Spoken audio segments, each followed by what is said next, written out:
Welcome to the Daily Wrap-Up, a concise show dedicated to bringing you the most relevant independent news as we see it from the last 24 hours. Wednesday, June 21st, 2023. Thank you for joining me today. I've got a jam-packed show planned for you today, a lot of important information, and my goal today, which I wasn't even going to say, because quite frankly, I say this all the time and then don't do it because I get distracted and then I'm embarrassed that I said in the beginning, but I'm going to do my best today to make this short, well, as short for this show as we can be, but I'm going to go through this as quick as I can because there's so much information. So for those new to the show, this might be a little bit different than what it usually might be. I'm trying to kind of bring this down into a smaller amount of time. But so my point being is I'm going to try to go through this reasonably quick, and I'll do my best to do it and keep that in mind going through it. But the whole point of today, there's a bunch of different topics. And as often happens on this show, every now and again, we get a show that I feel it really connects, where from one point to the very end of the show, everything comes together. It all makes sense. It all kind of connects into a larger, it creates something new. And I think what I'm seeing in the information today is kind of a joining of a lot of these topics. But really, this kind of as I coined in the title, the AI modulated future, it's really alarming to me. And one of the things we've been saying on this show, as we've developed through the information, is how interesting and alarming it seems that the injection part of this, as crazy and earth-shaking as it was, is beginning to seem like a stepping stone. Whether it was experimentation or, however you want to look at it, that clearly the direction of the technology, this is one step in a very large direction that was laid out long before COVID-19 and the illusion therein. So it's very alarming to see how this is all sprinting forward, even as we can prove that what just happened is catastrophic, to say it nicely. But we're going to have a few topics I'm going to get into today to start, which are interesting and relevant for the side of the social engineering and the controlled flow of information, the controlled narratives. And one thing that I think has been talked to death about, which we actually talked about in the last show we did before it kind of went crazy, is the Peter Hotez discussion. Now, we're not going to get into it as you might think, but really go through some information that I think is important. Well, maybe it's probably what you might think in regard to how this whole situation is exposing a lot of really important things. And it's really also one of the easiest and most, I guess, something that we can relish is that it shows that they're losing control of the narrative. It shows that very clearly that they're in a bit of a desperate spin, lashing out because people are seeing through what they're doing. I find it to be very important, and I think we need to reflect on what it shows us. So let's jump right into this, as well as the endocrine disrupting chemicals point, not the deep conversation, but just the point, because it kind of spun out of that same conversation. I wasn't even going to revisit this because I thought this was a self-explanatory. It's self-evident what endocrine disrupting chemicals are. They disrupt your endocrine system, which control your hormones. And it's quite obvious what that can affect and what that can do. But yet talking about this in the context of whether that has some effect on the conversation of the gender dysphoria, trans movement, and how aggressively people are acting like that's just complete lunacy shows you how delicate this whole agenda is. It is walking down the edge of a knife, and I think we're watching it happen right now. So to start off, I wanted to give another shout out to Big Frog platform that's doing a really great job on some of the newer shirts we're putting out with them, which we still have, the truthclothing.io. You can check that out as well. But they just sent me one that I really loved. This is something that we've been saying on this show for a long time that I hope you guys will check out. So if you want to support us, here's another way to do it. We have the Free Speech Absolutist t-shirt, but now we also have the They t-shirt, which I really love. Now, you've been hearing me say this for a long time, because people use shorthand all the time. People say they when they just kind of are referring to something. We all kind of generally think we're talking about the same thing, but then people also get kind of lazy with it, and they could just mean whatever they want it to mean, or just kind of this nebulous problem, the government, the secret societies, whatever. All of that is important, matters. But what's interesting to think about is the acronym, as I think is the best way to explain it to somebody who doesn't know what we're talking about. It stands for the hierarchy enslaving you. I love that. I think it's important. And either way, it's a funny shirt. If you want to support this platform, there's another way you can do it. Thanks to Big Frog and their support in general. So to start off, I wanted to make a couple of interesting points about free speech, which will roll into the EDC conversation, which ties into everything else. And I just saw this. Elon Musk, pardon me, Elon Musk says terms like cisgender and cis are now considered slurs on Twitter and will not be tolerated. Now, I've been seeing this develop. It was kind of going back and forth. Now, obviously, we've seen how this is being abused and people are trolling and they're harassing and all this stuff is happening. And by the way, it happens on pretty much every topic you can imagine. The left does to the right does to the left, and everything in between. So we can all acknowledge that this is clearly happening. It's not unique to the trans movement. People are choosing to troll people that don't agree with what they're doing. And okay. Now, some people might say that's not true. Anyway, focus on going fast. The point is that ultimately this is censorship, right? So it depends on what we're talking about, really. Well, truthfully, if you get into their terms of service, you can argue that harassment and so on, it should be even-handed way be dealt with. But I can tell you right now, it's not happening. I know from personal experience and plenty of people that we know and talk to in these circles and people that are far larger than me that are actively harassed in constant ways, people circumventing blocks and censorship and from Twitter side censorship and getting new accounts and continue to troll people, accusing them of things they didn't do, calling them names, all sorts of violations of their terms of service, which I can prove to you, which is not important at this moment, but plenty of other people, including myself, that that's not what they're doing. In fact, acting like it doesn't matter. So now it's interesting to see, almost in a way to throw a bone to people who need an excuse to make it look like what this is what they want everybody on here to look like, if that makes sense to you. So they can go, yep, see, it's all right wing and they're censoring these things because now it's the right. Now what you have is people who were just screaming free speech absolutists going, yeah, screw that movement, which makes you a child, which makes you easily gullible and played by the system that does this all the time. Now, of course, you could understand why it might be, might feel good to be like, yeah, now it's your turn to be censored. But guess what? That's exactly what they're doing. And everyone's going back and forth acting. It's all about vitriol and vindication. And it should be about free speech, right? That's not free speech absolutist at all, is it? Because really, these are just words. It's like saying that somebody, look, the bottom line is there are already words you're not allowed to say on this platform. So let's not pretend like this is anything to do with free speech. But it is important to understand that this movement has been very militant and rabid and has clearly politically motivated. And it's not every trans person, every gay person. It's clearly the people caught up in this and the government and agendas behind it.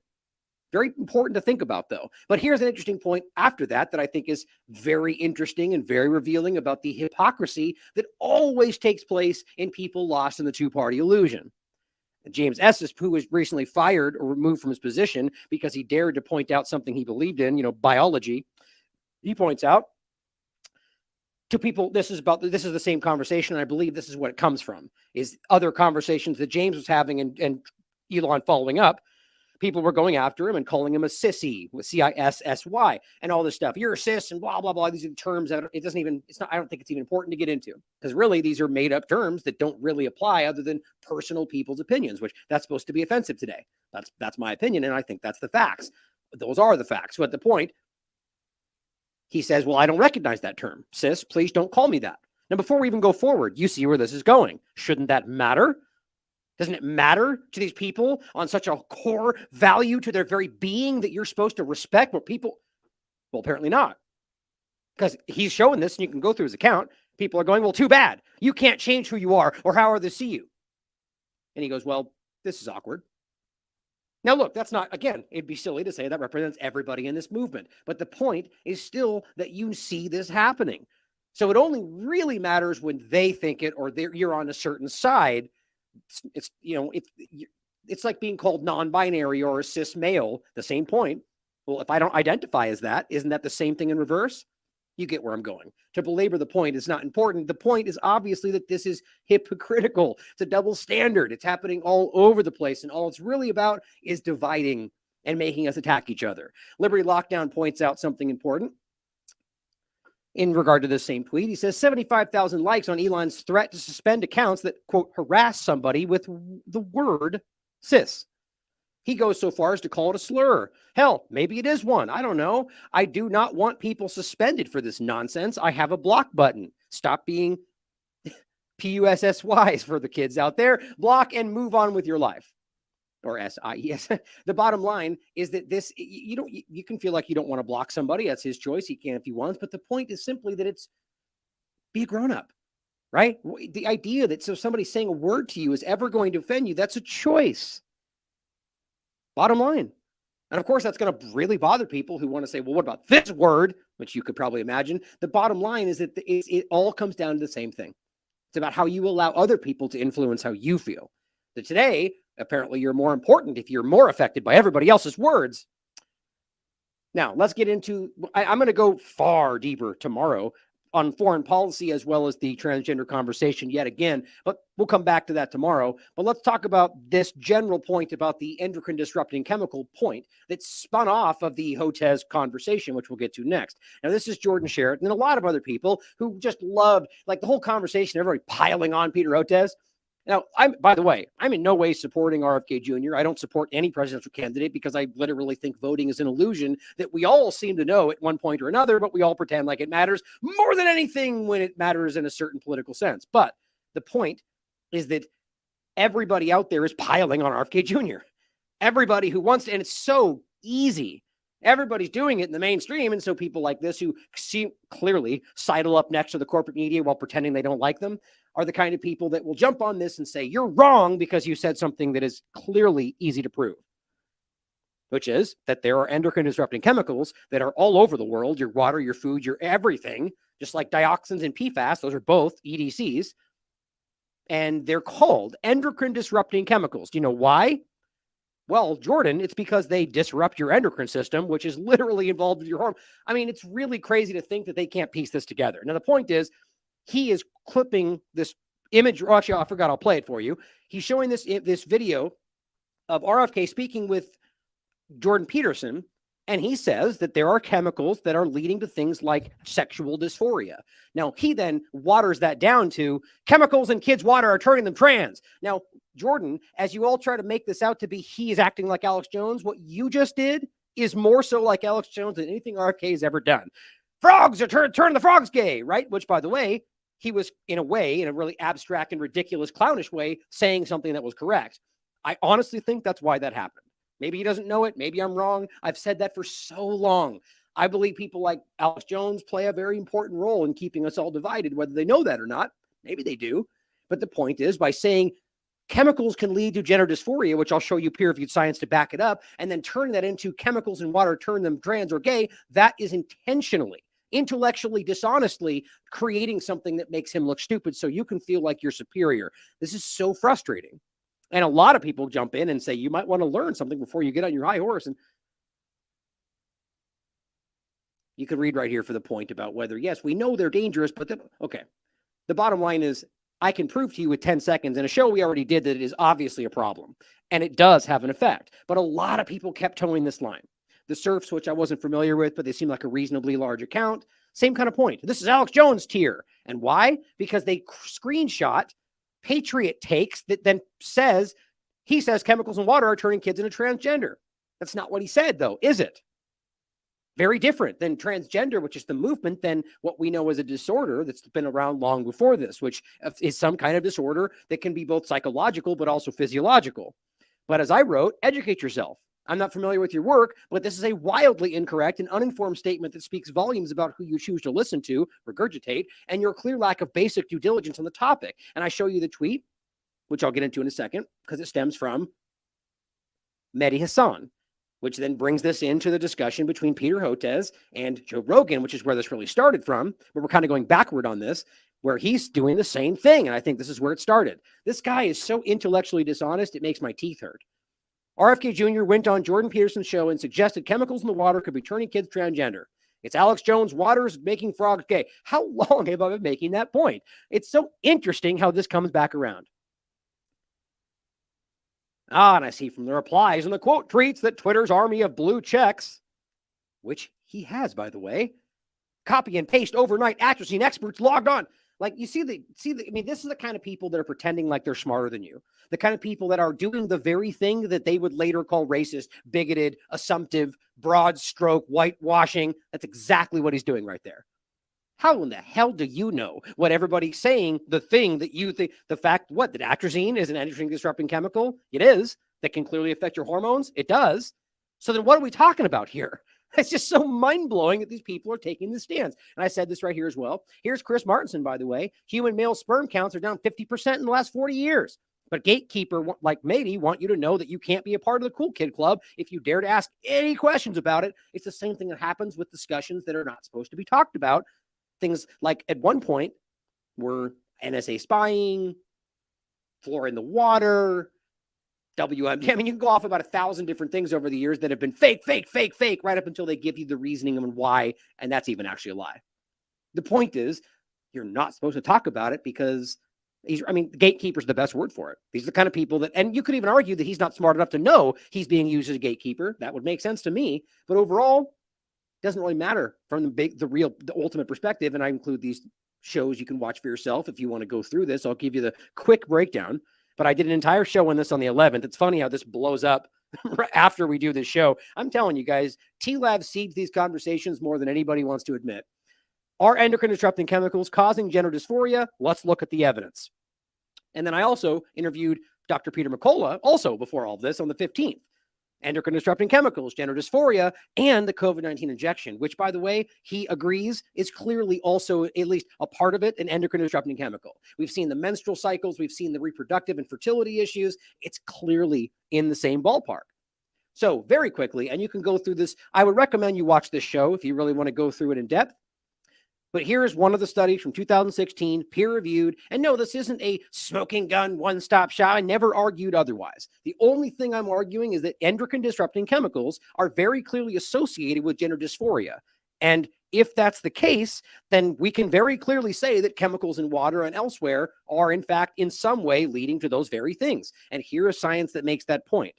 Increasing number of children are born with intersex variation. Evidence shows that endocrine disrupting chemicals, or EDCs, in the environment can cause reproductive variation through dysregulation of normal reproductive tissue differentiation, growth, and maturation if the fetus is exposed to those chemicals during developmental times in utero. Now, that's talking specifically about before it's born, right? But it says, and this is just the most important part, chemicals associated with EDC, endocrine disrupting ability in humans, include, and it goes on to list a bunch of them, the organ or chlorine pesticides, polychlorinated biphenyls, dioxins. We've talked about most of this. Intersex individuals, the last sentence, may have concurrent physical disorders requiring lifelong medical intervention and experience gender dysphoria.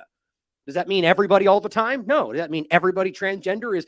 No. Nobody's making those arguments except the people pretending that we are. That's how wild this all is. But you can read this for yourself, right? It's an objective stance saying it's just simply something we should consider in the conversation. Now, here's a study that says something I think is very important, but you can read it as we go through on the show. And in this very article, they talk about the idea that gender dysphoria is likely not what this is ultimately leading to, but that we should still include it for the conversation, because the point is that simply saying that this exposure to phthalates, which is one of the EDCs, one of the most prominent plastics and so on, is related to gender-related behaviors in 8-year-old children. I mean, what else are we talking about here? Now, they just didn't make a clear distinction about what they deem gender dysphoria, but remember, this is 2016. That the main point of this is going, well, we're more of the mind that that's a psychological problem, so this doesn't make sense, but we're beginning to realize there's more going on. So this is the evolution of science, but you got to read it for yourself. Nobody on this side, at least my side, is arguing this is the end of the conversation. 2014, 2 years earlier. Endocrine disrupting chemicals, elucidating our understanding of their role in sex and gender relevant endpoints. Endocrine disrupting chemicals are diverse and pervasive and may have significant consequences for health, including reproductive development and expression of sex/gender sensitive parameters. Seems pretty clear to me, at least the fact that it's possible. Here's an article written 2019. Gender fluidity and hormone disruptors. They may be increasing gender dysphoria. He's a PhD. Doesn't mean you should blindly trust him. Doesn't mean you should dismiss it either. Now, there's a lot more we could get into. I really hope you'll take the time. But I wanted to give a shout out to Kent Lewis here, who just happened to share another new study that I hadn't seen. This is also 2019. It says it at the bottom for some reason. 2019, January. Here's what it says. Scientists are calling for herbicide banned in the EU for the last 15 years, which clearly shows you this is not something we should be ignoring. That happens with a lot of stuff. Glyphosate is banned all over the world. The U.S. tells you otherwise. Glyphosate also, by the way, being a very strong EDC. It's odd, right? How we're just drenched in this stuff, and they want you to know there's no problem. George Jarrett and Mehdi Hassan are trying to tell you, don't worry about everything that's hurting your body. Don't worry about all this stuff. It's just very strange, isn't it? To be withdrawn in Australia for its effects on male fertility. They're calling for that. The last 50 years has seen a rapid decline in male reproductive health, decreased sperm counts, increased rates of testicular cancer, and a range of malformations in male genitalia have been reported in industrialized countries across the globe. Now, does that translate to genders for you? No, you couldn't argue, possibly, but I wouldn't make that argument. This study in no way mentions that discussion.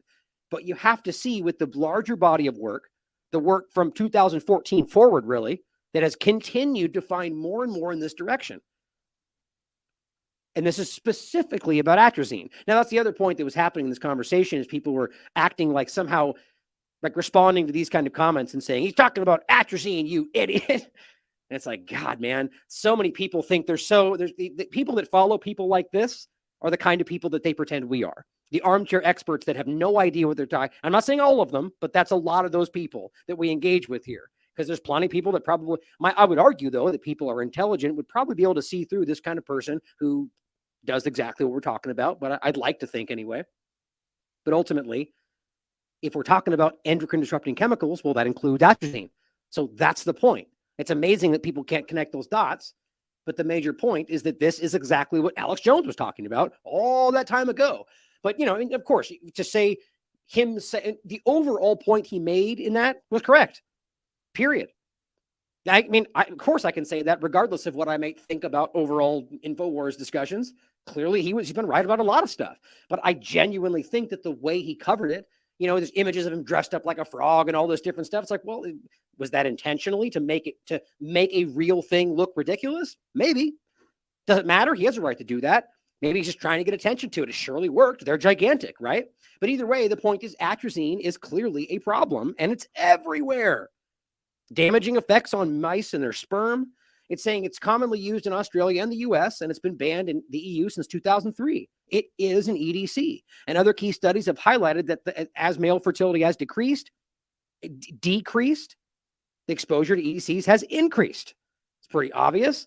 More than 1,480 of these EDCs have been identified to date. This is the point I make about all this, dioxins and PFAS. They are so acutely aware of this. They know where it is, how it's happening, and how dangerous they are. And the weird thing is that it keeps getting worse. Now, that's not because they're trying to stop it. That's because they're clearly not caring. There's low regulation. It just goes out. It's the same point when we're discovering the dioxin problem after East Palestine. Oh, weird. We didn't know. Yeah, we knew about it for 30 years now. Guess what? It only got rapidly worse. They allowed companies to continue to produce the things they knew were hurting your children and you. Same thing here. Every one of these things are dangerous. And guess what? They could not use them. The government could say, hey, this causes infertility. Maybe we shouldn't use it. But no, that would disrupt profit and maybe something more nefarious. Either way, that's the reality. It's like the laden, what was they called?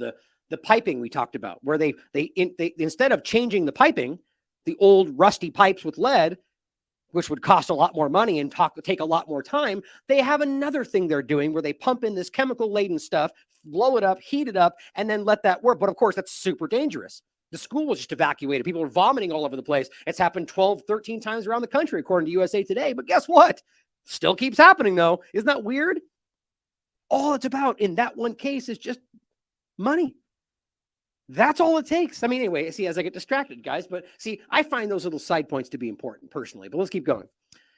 Because it's basically the bottom line. I think I could probably just skip the rest of this. The point they're making here is that this is dangerous. And they've known this since a long time ago. And it absolutely has an effect on your body's hormones and EDCs, endocrine disrupting chemicals.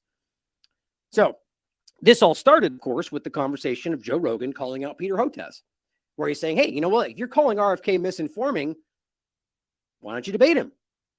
And of course, this spins out into this complete meltdown where Hotez is contradicting himself in flagrant fashion, which he seems to do all the time, actually, but in a very real and obvious way that even his supporters are beginning to take notice of. Now, you can watch this clip for yourself. It's a 4-minute clip. I think originally shared by Pierre Corey. And it's great. It absolutely exposes this person. Now, people don't want to realize that who want to follow this person, but somebody, and even Rogan was just kind of flabbergasted by what he says in this clip about somebody who is promoting the idea of health while living a wildly unhealthy lifestyle. That doesn't make any sense until you realize what these people are really about, in my opinion. You can watch it for yourself. This is an older interview, by the way. It's not the one of the earlier ones, but the point is that it kind of spun out of control. Now, this was 2 days ago. Peter Hotez, of course, started playing the victim card. That's after the video we played for you the other day, right? Where that guy went, and as far as I can tell, he's on public sidewalk. The guy's not in any personal area.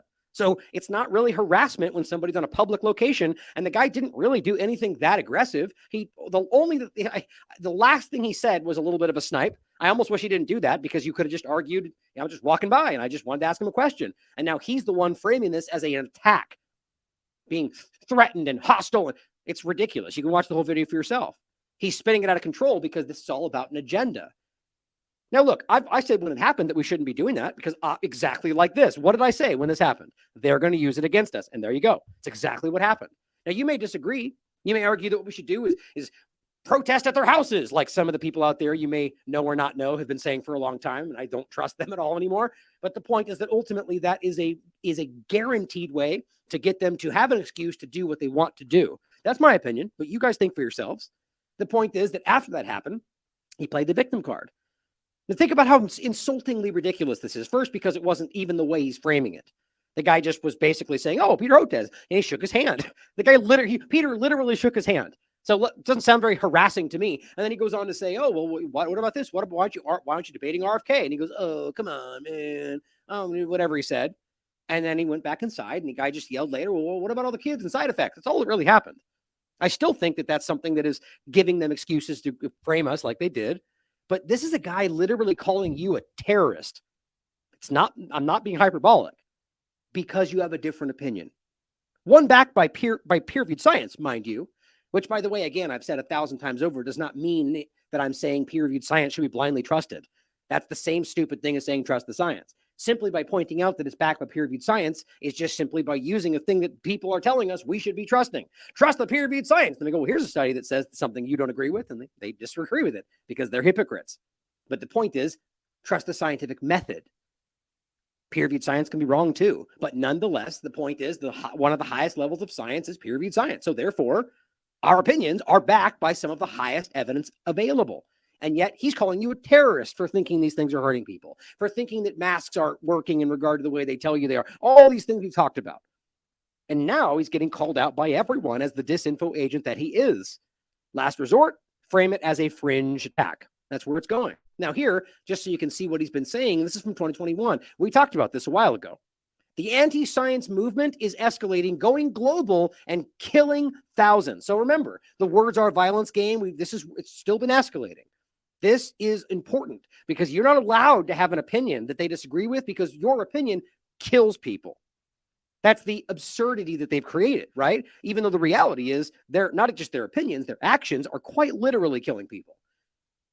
It's a weird situation that we're in today. The racists are the ones calling everybody racist, right? It's everything you could possibly look at. I mean, the fascists are the ones calling everybody fascist. The Nazis are the one calling everybody else Nazis. It's completely backward. And that's by design, I think. Rejection of mainstream science. And think about what that even means right there. Rejection of mainstream science. This is the absurdity of calling people anti-science. We're literally pointing to other scientific studies, and you call those people anti-science.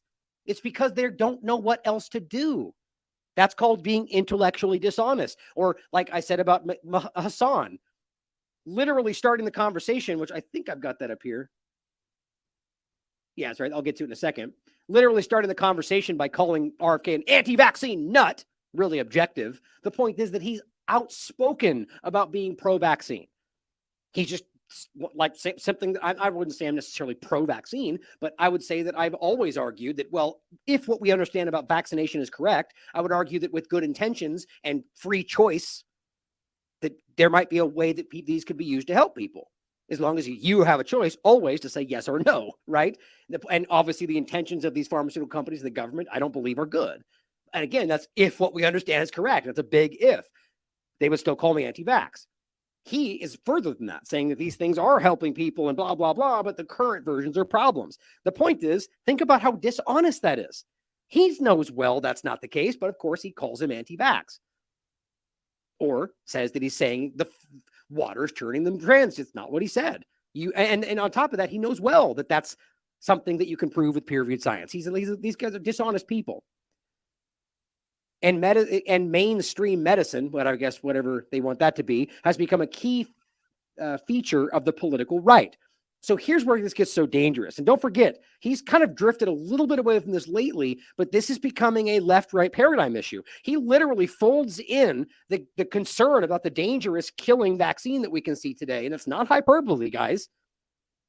He's folded it in this article with foreign policy, with Russia bad guy, even with the concept of the vanilla ISIS. It's really obvious that this is more than just fighting for scientific integrity.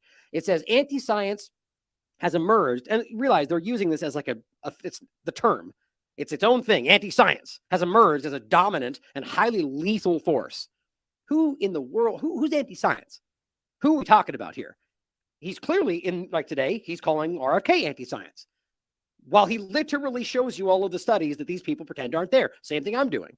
And one that threatens global security as much as do terrorists and nuclear proliferation. He's saying that your opinion about this whole situation is on par with terrorism and nuclear proliferation. That is the most ridiculous thing I've ever heard in my life. But that is what they're trying to do. Put you on the same par with people that need to go to Guantanamo with no due process. We must mount a counteroffensive and build new infrastructure to combat anti-science. Again, it's just this nebulous thing. It's like a force they're fighting, just as we have for these other more widely recognized and established threats. So now you're right up there with terrorism, guys. Don't miss the point. Now anti-science is causing mass deaths once again in COVID pandemic. Oh, really? Like, see, this is 2021. Realize all of this has become fake news. Even people that were once saying this have come to realize that they've been lied to. Disinformation campaigns that dismissed the severity of the epidemic. Now, I'm not going to go through every point because it's just absurd. But just let's take the one, right? This is not just picking the one study like they always love to say. I've gone through everything they've pointed at and all the studies before this. The reason this is the one that I've stuck with for the last however many months is because this is the current level that I can see. It's peer-reviewed. It's on Elsevier, Science Direct. It's from 2023, hasn't been retracted. And you show me a study that's come out since then that is trying to argue the overall infection fatality rate pre-vaccination. The point is they're afraid that they won't do that because this is what it shows. So this is the current standing highest level science on this topic that I can see. If you got something else, send it to me. I will go through it, regardless of what it finds. Ioannidis Group, very, very respected. The point, as you've seen, is that the global level before vaccination could have been as low as 0.03 and 0.07. That's under 69 years old, and 94% of the population is younger than 70. So that means 94% of the world was at dramatically less risk than the flu. This is the current level of science. So either he was lying right there or didn't know and pretending his stance was the truth. Then he goes on to say, promoted hydroxychloroquine as a spectacular cure while downplaying the importance of masks. This is what he was telling you was the truth.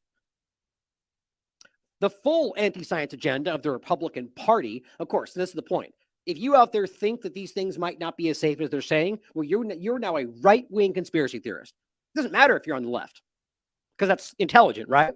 Has now gone beyond our national borders. Think about how dangerous that is. This is the opening the door part to, well, we have to stop this. We have to do something about this movement that is going around the world. And guess what? Russia's doing it. Oh, you don't say. Adding to this toxic mist are emerging reports from U.S. and British intelligence, because we can trust them, that Putin-led Russian government is working to destabilize democracies through elaborate programs of COVID-19 anti-vaccine and anti-science disinformation. Wow. Well, I wouldn't be surprised at all if Russia or every government everywhere was actively doing things like this to their enemies all over the world. The point is, aside from that, you can easily prove that this is not some disinformation campaign, but peer-reviewed, high-level, current science that is showing you he is utterly wrong. It doesn't matter, though. It finishes, we must be prepared to implement a sophisticated infrastructure to counteract this. Oh, you mean the Great Reset? Yeah, it's perfect. Similar to what we have already done for more established global threats. So you are a global terrorist threat. Anti-science is now a large and formidable security issue. Guys, this is not just a normal scientist speaking up about his concerns about things you think. This is far more deep than that. That's my opinion. But I think it's quite obvious when you're drawing in foreign policy and geostrategic discussions. This guy is not just about science, man. There's something much more dark here. Again, my opinion. The facts, though, are very clear. What he's saying through this is not true. And, by the way, because I'm censored, you can't see it, but here's a couple more examples where he says in 2022, the United States is prepared for terrorists, not anti-vaxxers. Right there, again, you're a terrorist, he's saying. Many thanks to Raw Story for the quotes and citing my recent paper. Here's another example that you can't see. Here's the color, here's the screenshot. In addition to in this tweet, he's talking about RFK Jr., Del Bigtree, and the link's here. If you want to go scroll up, it's right there. In addition to our homegrown anti-science terrorist groups, pretty clear, it's capitalized. They're making an entire anti-science is a terrorist group to them. Which, by the way, you're not anti-science. We're literally using science to prove they're wrong. I've explained to both Biden admin and UN agencies about doing something in regard to Putin and the Russian system of weaponized health communication. Guy, he believes this guy has lost his mind. Not to suggest that Russia doing something like this might be outside possibility, but the idea that he's literally saying anybody, anywhere in this country who believes these things are hurting people is not just a anti-science terrorist, but being seized by Russian manipulation. It's just, this is the Red Scare level stuff that happened before. These people are the technocrats that are desperately trying to take control of your lives using their technocratic standing, right? What that ultimately means, the classic understanding of it, is elitist run government, right? Or rather specifically scientists, engineers was the original concept, but they believe that they're better than you. That's what elitist means. Why does Peter Hotez think we're mass murderers? You can read through this for yourself. I've already gone through this. WHO citing what he said, anti-vaccine activism, which I actually call anti-science aggression. So think about that even. So you're not even allowed, let's just say you genuinely think every vaccine is bad. Isn't that your right? Of course it is. And so you decide to protest. That would be anti-vaccine activism, right? Well, he's calling that, without any other information, aggression. You see how that works? Because you have an opinion and you want to stand up for it. Now it's aggression, right? Like we just saw with that discussion of the protest at the school. They called it a disruption and bigoted racism because they're protesting against the trans movement. But of course, when the trans movement comes out and protests the other way around, well, it's free expression and protected speech. I mean, they must know how stupid they sound when they're actively being hypocritical, acting in double standards. But you know why? They've already decided their opinion is more important than yours. So it doesn't matter, right? You're just a bigot. You can't think that. That's the wrong opinion. Therefore, we don't have to pretend that free speech matters for you. And if this was really pushed to shove, that this was how they feel in a lot of cases. Here he is tweeting recently. I think this is from today. This is yesterday. RFK and the lies of the anti-vaxxers, many thanks for your support. It says, is a threat to your health. RFK is a threat to your health, he says. So it's all about threat and attacks and terrorism. Why? Because you have an opinion. And guess what? You're right. And so instead of debating RFK, which is what was put out, Joe and plenty of other people, I think it's over $1 million they're offering him now. And he was like, give me $50 million instead, kind of. And then deleted the tweet, because it was gross and disgusting. The point is, he runs, as I said, to where he's sure there will be zero pushback on these false statements. Only blind agreement and unchecked snipes, as they ignorantly label racist conspiracy theorists. Clumsily labeling RFK anti-vax as he advocates the opposite shows their intellectual dishonesty. Now, guess what? I said that before they started this show. And here's what he actually said. Shocker, I know. True to what RFK Jr. and other anti-vax nuts have claimed. There is no connection between vaccines and autism, no connection, no established documented connection between vaccines and serious diseases or mass death. I mean, I can't think about somebody actually saying that today. No, look, you could argue that people are overblowing things. and sweeping in other things that might not be the case. Oh, he collapsed. It has to be the vaccine. Like, that has to happen to some degree. But you literally stand there with your smug hubris and act like this is what he always is about. This sniping and smug kind of stance that he's so much more intelligent than everybody in the room. And you're wrong. Like, are you really going to pretend that there's no connection to any vaccine, first of all, which is what he just said, in any concept of large death? That's just blatantly false. There has already been vaccines that have been pulled for that exact reason. But my point is that you can literally prove with all of the highest level science today in every single category that he's wrong. These things are hurting people. I mean, even Fauci admitted in his own article that this was ultimately a failure, and they are just tripling down. And of course, he opens by just laying out everything for him. Like, what is this, an interview? Or are you guys just high-fiving about your own little team discussion? I mean, this is pathetic non-journalism. But again, an anti-vax nut? Like, think about taking somebody like this seriously. Other anti-vax nuts have claimed there is no connection between vaccines and autism, no connection, no established documented connection between vaccines and serious diseases or mass death. Vaccines tend to save lives across the board, do they not? That's what the peer-reviewed evidence overwhelmingly shows, does it not? And people are dying. Oh, no answer? Yeah, because clearly this is just a monologue that has no need for Hotez. See, this is just bad journalism, guys. Right now from COVID still, because the evidence on COVID vaccines efficacy is being ignored or shouted down on social media. Well, there's three or four moving. There's not a point even here. Please take a time to listen to this if you want to understand what they're saying. It's the same stuff.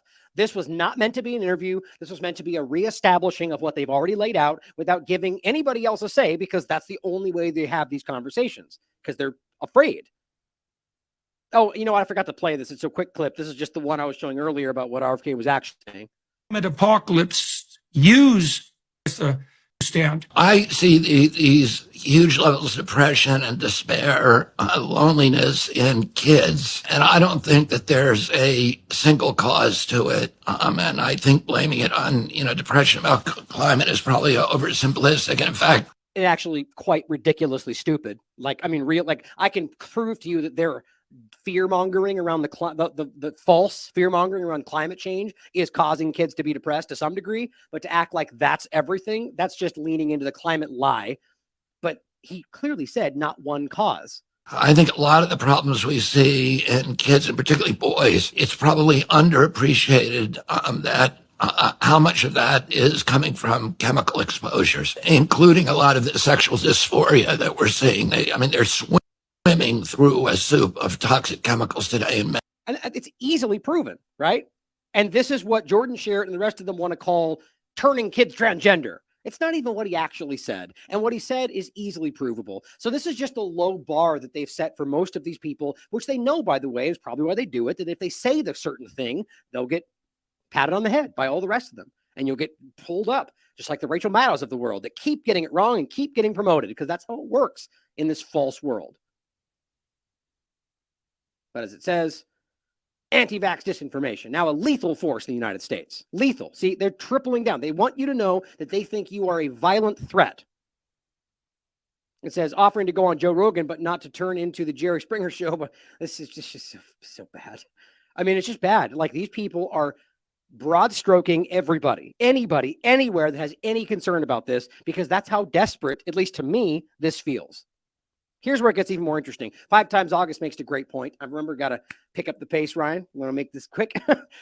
He says, I don't get it. All Peter Hotez has to do is go on Joe Rogan's show and put RFK to shame, right? It shouldn't take very long, right? I mean, Kennedy believes, and obviously he's playing into the narrative, in unsubstantiated asinine conspiracy theories. What an awesome chance to shut down the entire COVID conspiracy and anti-vax movement, right? Isn't that what they're saying? If it's that easy to show that he's lying, why wouldn't you do it? I think we all know why. That should be enough motivation to jump on the show and shut up all those crazies. But the fact we won't even do it for a charity. He says, Kennedy isn't a doctor. Joe Rogan isn't a doctor. Hotez has irrefutable science, trademark, backing him up. What's the deal? Maybe all the hubbub about how a debate would give credibility to those crazy conspiracy theorists is because, in fact, it is credible. And if it's not, well, enough people in the world seem to believe it. So it must be stopped, right? The hype is built now. There's no going back. If Hotez refuses what should be a simple and easy debate with the kooks, then he is allowing and enabling the misinformation to continue. And it's a great point. Right? Even from their argument, isn't your point that they're winning? He's the one saying there's 7 books to my 1, right? So you're saying you're going to allow it to be a problem?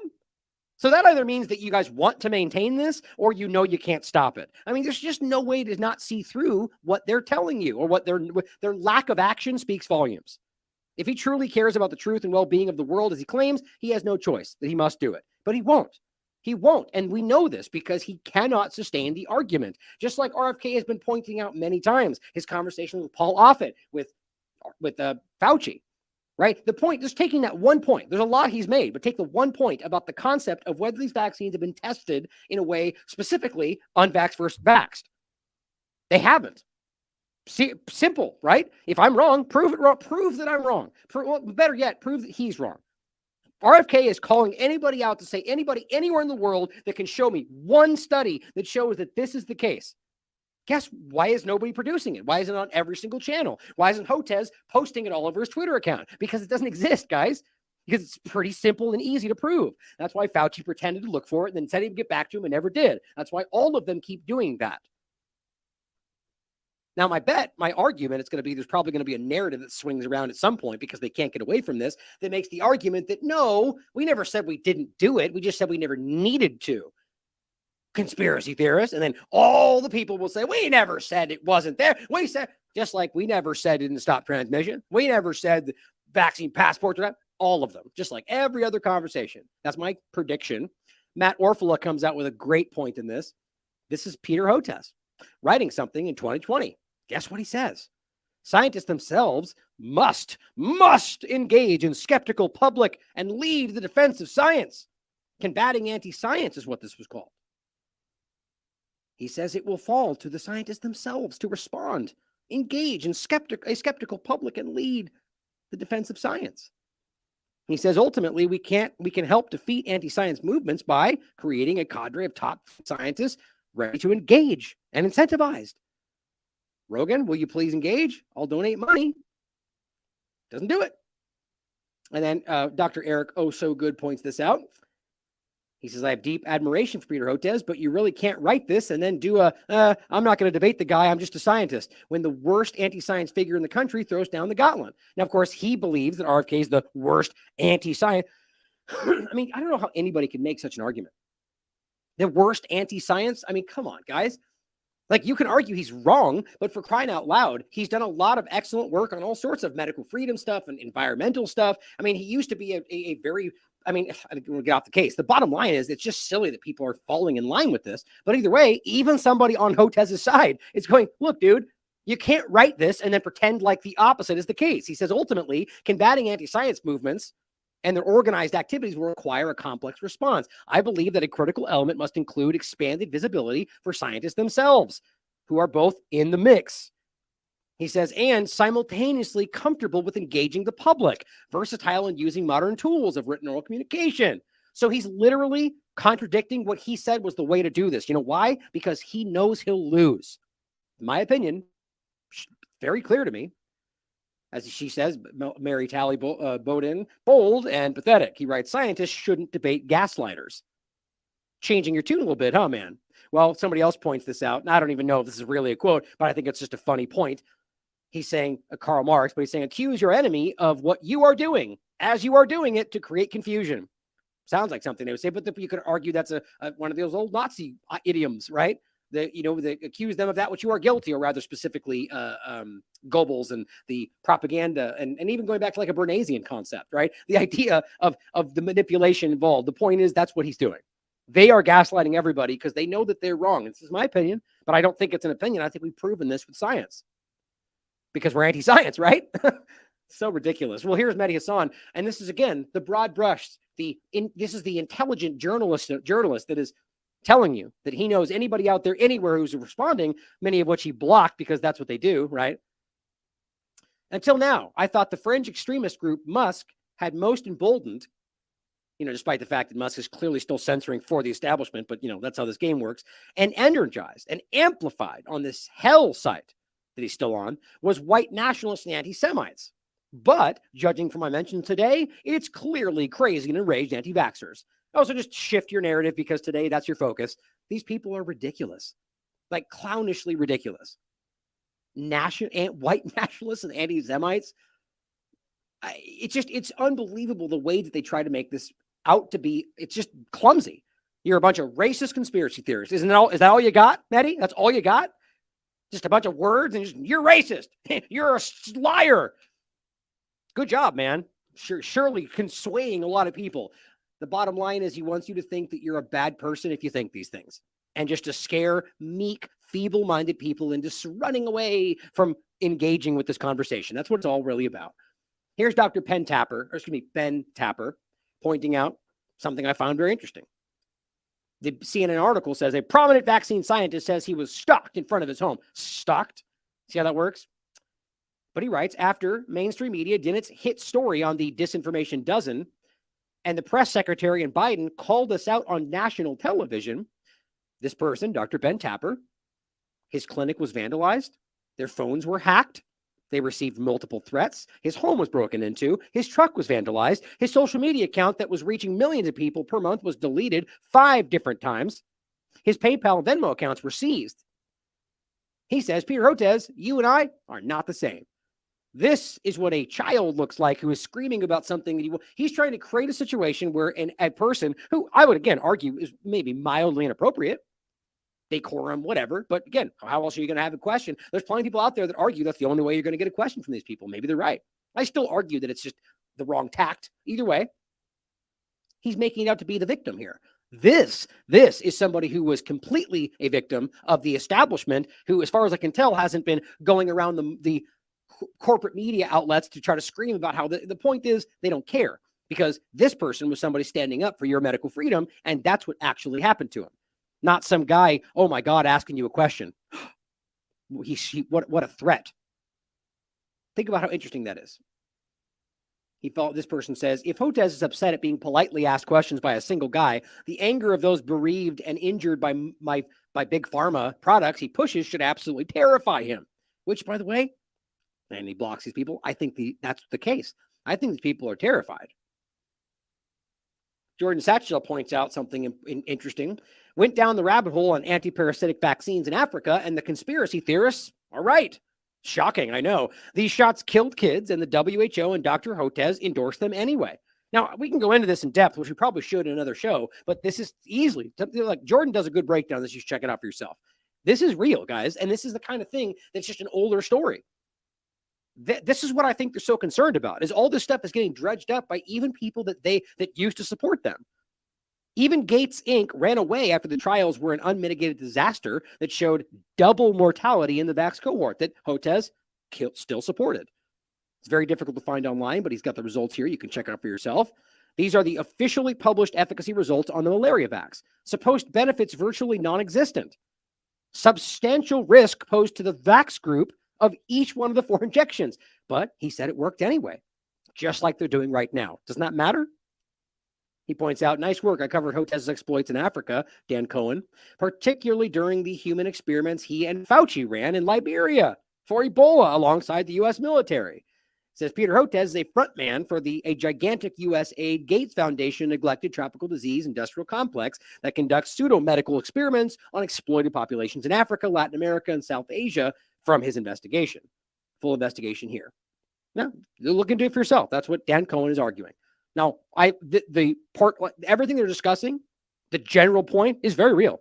Easy to look up. Texas Lindsay points something important out, and she jokingly says, for Pete's sake, what are the odds?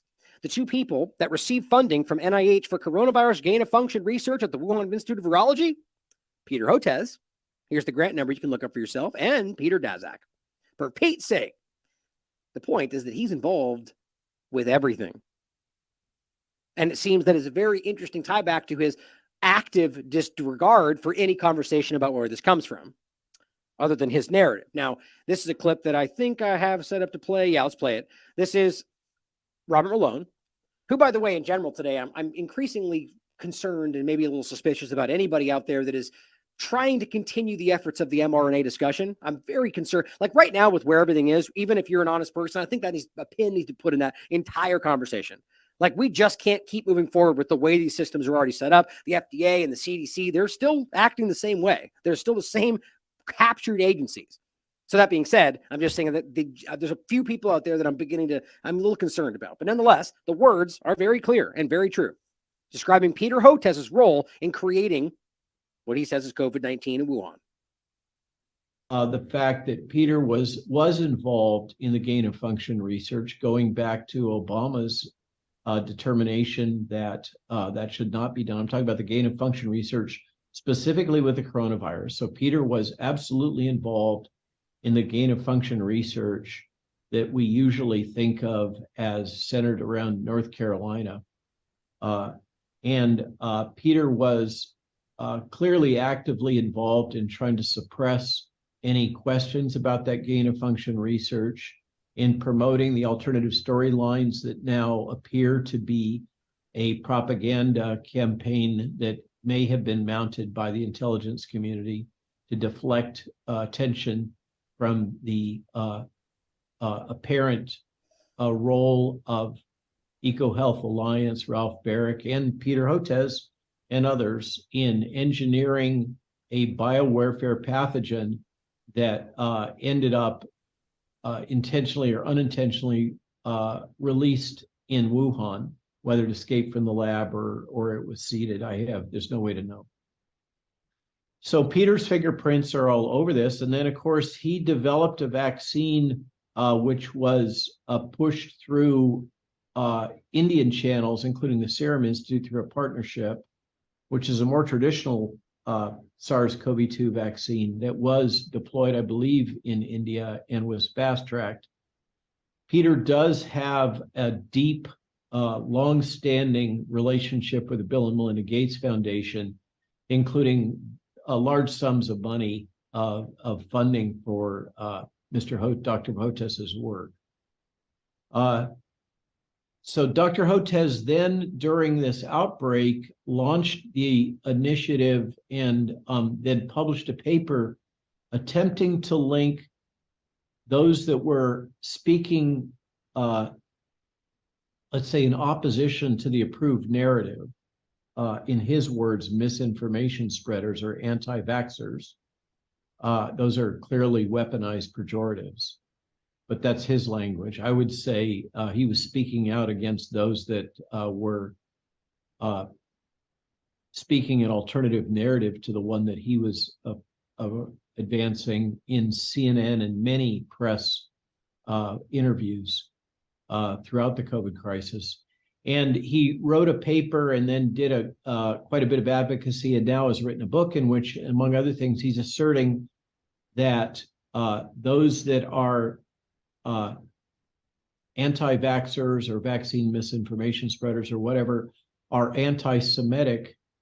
And now he seems, in this recent volley of exchanges, I haven't read them all, but he seems to be equating those that are speaking differently from his point of view on these COVID vaccines. He seems to be calling them fascists or other pejoratives. So think about that, right? Think about the overlap to everything we're talking about. Fascists? Really? Like, think about how ridiculous that is. How would you even make that leap? Like, you can call people anti-science and conspiracy theorists, but how are they even remotely fascist with what you're calling them? Explain how that even makes sense. Clearly, the entity trying to force medical interventions on people, whether for their best interest or not, are clearly the fascist side of this. But I mean, the point is, I think it's obvious that the whole game was to create this overlap, right? The anti-vaccine, anti-science, bigoted, racist, white supremacist, like lone shooter, no, it's the vanilla ISIS MAGA trap, all this stuff. That's my opinion, but I think it's obvious that it's a clumsy reach. Anti-Semitic? Like, how would you even make that argument? How in the world would somebody say, even if you think every vaccine is killing people and it's all about microchips or whatever argument they want to say is the craziest thing, where exactly does that become anti-Semitic? And why would you then overlap that with all of them? Because it's clumsy. Because this is just about scaring people away. And the anti-Semitic scare tactic is what they use for anybody. Anybody, anywhere. Look at Roger Waters, for crying out loud. It's just clumsy. And people at the highest level of this conversation are not afraid to wade right into that and be like, racist. when you can easily look up what that was, as we all know, as Steve and I talked about, the rock opera, Pink Floyd. I mean, it's just clumsy and sad, but they don't care because it's not about the truth, guys. Here's Ben Swan pointing an obvious thing out that we need to understand. American pediatrician Peter Hotez, he has a net worth of $35 million. He is considered one of the richest scientists. Hotez earns millions from various organizations based out of China and the United States. You can let that be whatever you want it to be. I think that matters. Now, here is another doctor who decided to speak out about what he thinks Hotez is doing. He says, I'm a physician, and I can state unequivocally, in my opinion, Peter Hotez is everything that disgusts me with modern day medicine, like Dr. Fauci. He's corrupted, bought out, and a mouthpiece for, quote, the science, trademark. I would personally trust Joe Rogan or RFK Jr. any day over Hotez or Fauci with the ability to critically think, stand up to vested interests, and have the true health and well-being of Americans at heart. Like anyone, I may not agree with everything they say, but find them way more trustworthy and honest overall. But then what do I know? I'm just a physician who tries my best for my patients and is sick and tired of our entire medical establishment and supposed healthcare leaders. 110% convinced that RFK Jr. would mop the floor with Peter Hotez in any debate on Joe Rogan. That's why neither Hotez or the establishment will ever allow it to happen.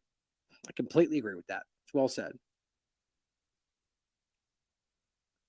Lastly, on the couple, I think last 2 points on this topic, Reed Cooley points out, who by the way is I believe it was the comms director for Sovereign, which by the way, you guys should be checking out Sovereign. They got big things coming your way, man. I think it's one of these kind of these platforms that have gone out of their way to do all the right things, not work with Amazon Cloud Services and all these things, and it's been a lot more difficult for them. But I think they're one of the ones we support over all of them. But he says simply, why do Western countries take public health edicts from officials who don't exercise, eat healthy, take vitamins, or really do anything that we would argue is something that people should be doing for their health? Here's the health experts that are telling us about how to be healthy. And you know what they're all doing across the board? Not doing things healthy, but saying vaccines are all you need. It's pretty much easy to prove. These are all your health experts. Not all of them, obviously, but and you'll find kind of a similar overlap pretty much everywhere you look. But then, by the way, last point on this, Jason Bassler from the Free Thought Project points something important out. Now, I definitely think going over that for a social discussion for what that's doing and how that's affecting the next part of this conversation is very important. Because I also want you guys to know that you're winning. Okay, your information is reaching people. Your efforts are making a difference. That's really important to not lose in all of this because it feels worse, right? As they attack more and they lash out as they're cornered, it feels worse. The darker before the dawn. That's where we are. That's my belief. But on the other side of the coin, though, maybe it's all a scam, right? And so Jason makes a great point. While everybody was piling on Peter Hotez, new docs surfaced from a project between the DHS and the University of Alabama dubbed Night Fury to analyze and assign risk scores. One more angle to the credit score, or the social credit score, to social media users and your accounts involved in what they argue are disinformation campaigns. Social credit score is coming. We'll probably revisit that and go through this in the future, but Jason's doing a great job as well. Make sure you check it out. But good point, right? We should always consider what else might be happening. Now, another point about this that overlaps this with the vaccine conversation, Jake Shields makes a great point. 58% of babies that die of SIDS, sudden infant death syndrome, happens within 3 days of vaccination, and 78% within 7 days. This is well documented by VAERS. He says, are you starting to understand why they don't want any debates? And the point is, this is not hard to look. We've actually made this point before. He says, for everyone who's stupid or too lazy to do a Google search, you can look this up in multiple examples. The VAERS itself, in fact, is the best way to do it. But it says, of 2,605 infant deaths reported to VAERS, which, by the way, represents anywhere between 1% and 10% at best. So it's a hell of a lot more than that. From 1990 all the way through 2019, which, by the way, it's exploded post-COVID-19 vaccination. Just a coincidence, though. We're totally baffled by it. 58% clustered, for those that are new, I'm being facetious. 58% clustered within 3 days post-vaccination. 78.3% occurred within 7 days post-injections, confirming that infant deaths tend to occur in temporal proximity to vaccine administration. It's a peer-reviewed study on PubMed. The point, though, the real point is that SIDS it means we don't know. And I really want people to understand that. It's not even a secret, but still, the fact that we can even talk about this, about it's even right here. It says infants, or where was it? It was somebody wrote that somewhere. I thought I just saw it. In any case, people talk about this like diagnosed with SIDS, right? That people that are children that are diagnosed with this, you can't even use that term. Diagnosis is not we don't know. Diagnosis, maybe you could argue a diagnosis could be we don't know, but the bottom line is it means we don't know. Okay? Sudden infant death syndrome and is a sudden and unexplained death of a child under 1 year old. Anything over they call SADS, sudden adult death syndrome, which is just stupid. Same thing though. It means we don't know. Diagnosis requires that the death remain unexplained even after a thorough autopsy and detailed death scene investigation. Okay. The point is it goes down as we don't know. And then yet they call that a diagnosis and they act like, and most parents don't even know this. They think it's some kind of fluke illness. Oh, it was SIDS. They got him. That's actual people actually talk like that. The bottom line is that this is a real problem and that this all correlates very clearly the rise. Now you can see examples of this going back to the 60s, but you can see an explosion of this. Do you know when? Take a guess. Post 1986, the Act of 1986 and the indemnification of all the pharma companies. And the post that, the explosion of vaccines. What do you know? Now we have Sanofi pointing out, guess what? The FDA just recommended their investigational long-acting antibody to protect all infants against RSV. So they are pushing this. All of this, the same stuff on children. RSV, again, this is the newer version we've already talked about. Children's Health Defense just made this point about the new shot. 12 infants perish in the clinical trial for RSV shot. FDA recommends anyway. We just went over this. 4 of the 12 infants in the AstraZeneca trial were cardiac arrest. 2, sudden infant death syndrome. How in the world are you going to have a child die in a study about the injection and then still diagnose it as we don't know? Think about how disgusting that is. And this is where the game is played. A very dark and disgusting game. The FDA claimed the deaths were unrelated. Well, that's easy to do, isn't it? Brooke Jackson points out the monkeypox vaccine they just argued was found safe in kids. You mean for monkeypox, that thing that is clearly barely even, there was a huge emergency that only affected a few people, that is only seemingly from sexual contact, and yet for kids? On top of that, don't forget that the monkeypox vaccine, not actually a monkeypox vaccine. I believe it was Janios, and that was a smallpox variation. The bottom line, they're crazy dangerous. They won't tell you that. We went over all the versions of it, even the one they argue is the least problematic. The actual smallpox vaccine is literally called the most deadly vaccine or most dangerous vaccine. There's articles written about it. They argue because smallpox is so bad that they'll take the safety profile as bad as it is. It's so crazy. But even the one they argue is not as dangerous is still rife with all sorts of problems. But they say, well, good for kids. Do they even need it? Do they need any of this stuff? The UK Health Security Agency funded study concluded a single dose of this 3rd generation smallpox vaccine for post-exposure prophylaxis was well tolerated in 87 children. It's weird. We just move forward, like not even in mRNA land, and they're just going, what, 87 kids? It's good. Use it. What happened to these 5-10-year programs or the idea of 50, 100,000 people in trials? This is like, they just don't care anymore. Did they ever? Well, JickieLeaks points out something important because all of these are talking about the same kind of things. All the directions of these inventions going forward are all in the same direction. Platforms, nano carriers, right? All in the same conversation. Lipid nanoparticles using AI created proteins. So now they're using, as we just went over, artificially designed proteins, which are guessing at what the change will be. You guys work out how impossible that is. Then inputting this artificial concept into a platform, which is based on just genetic sequence, and then pumping out something they can make a vaccine out of. Explain that for me. And I guess we just have to hope that there's not a problem in there. And how would we ever even know? Well, here she's pointing out, or they're pointing out, the RNA stays in the injection site. Remember one of the many lies we were told?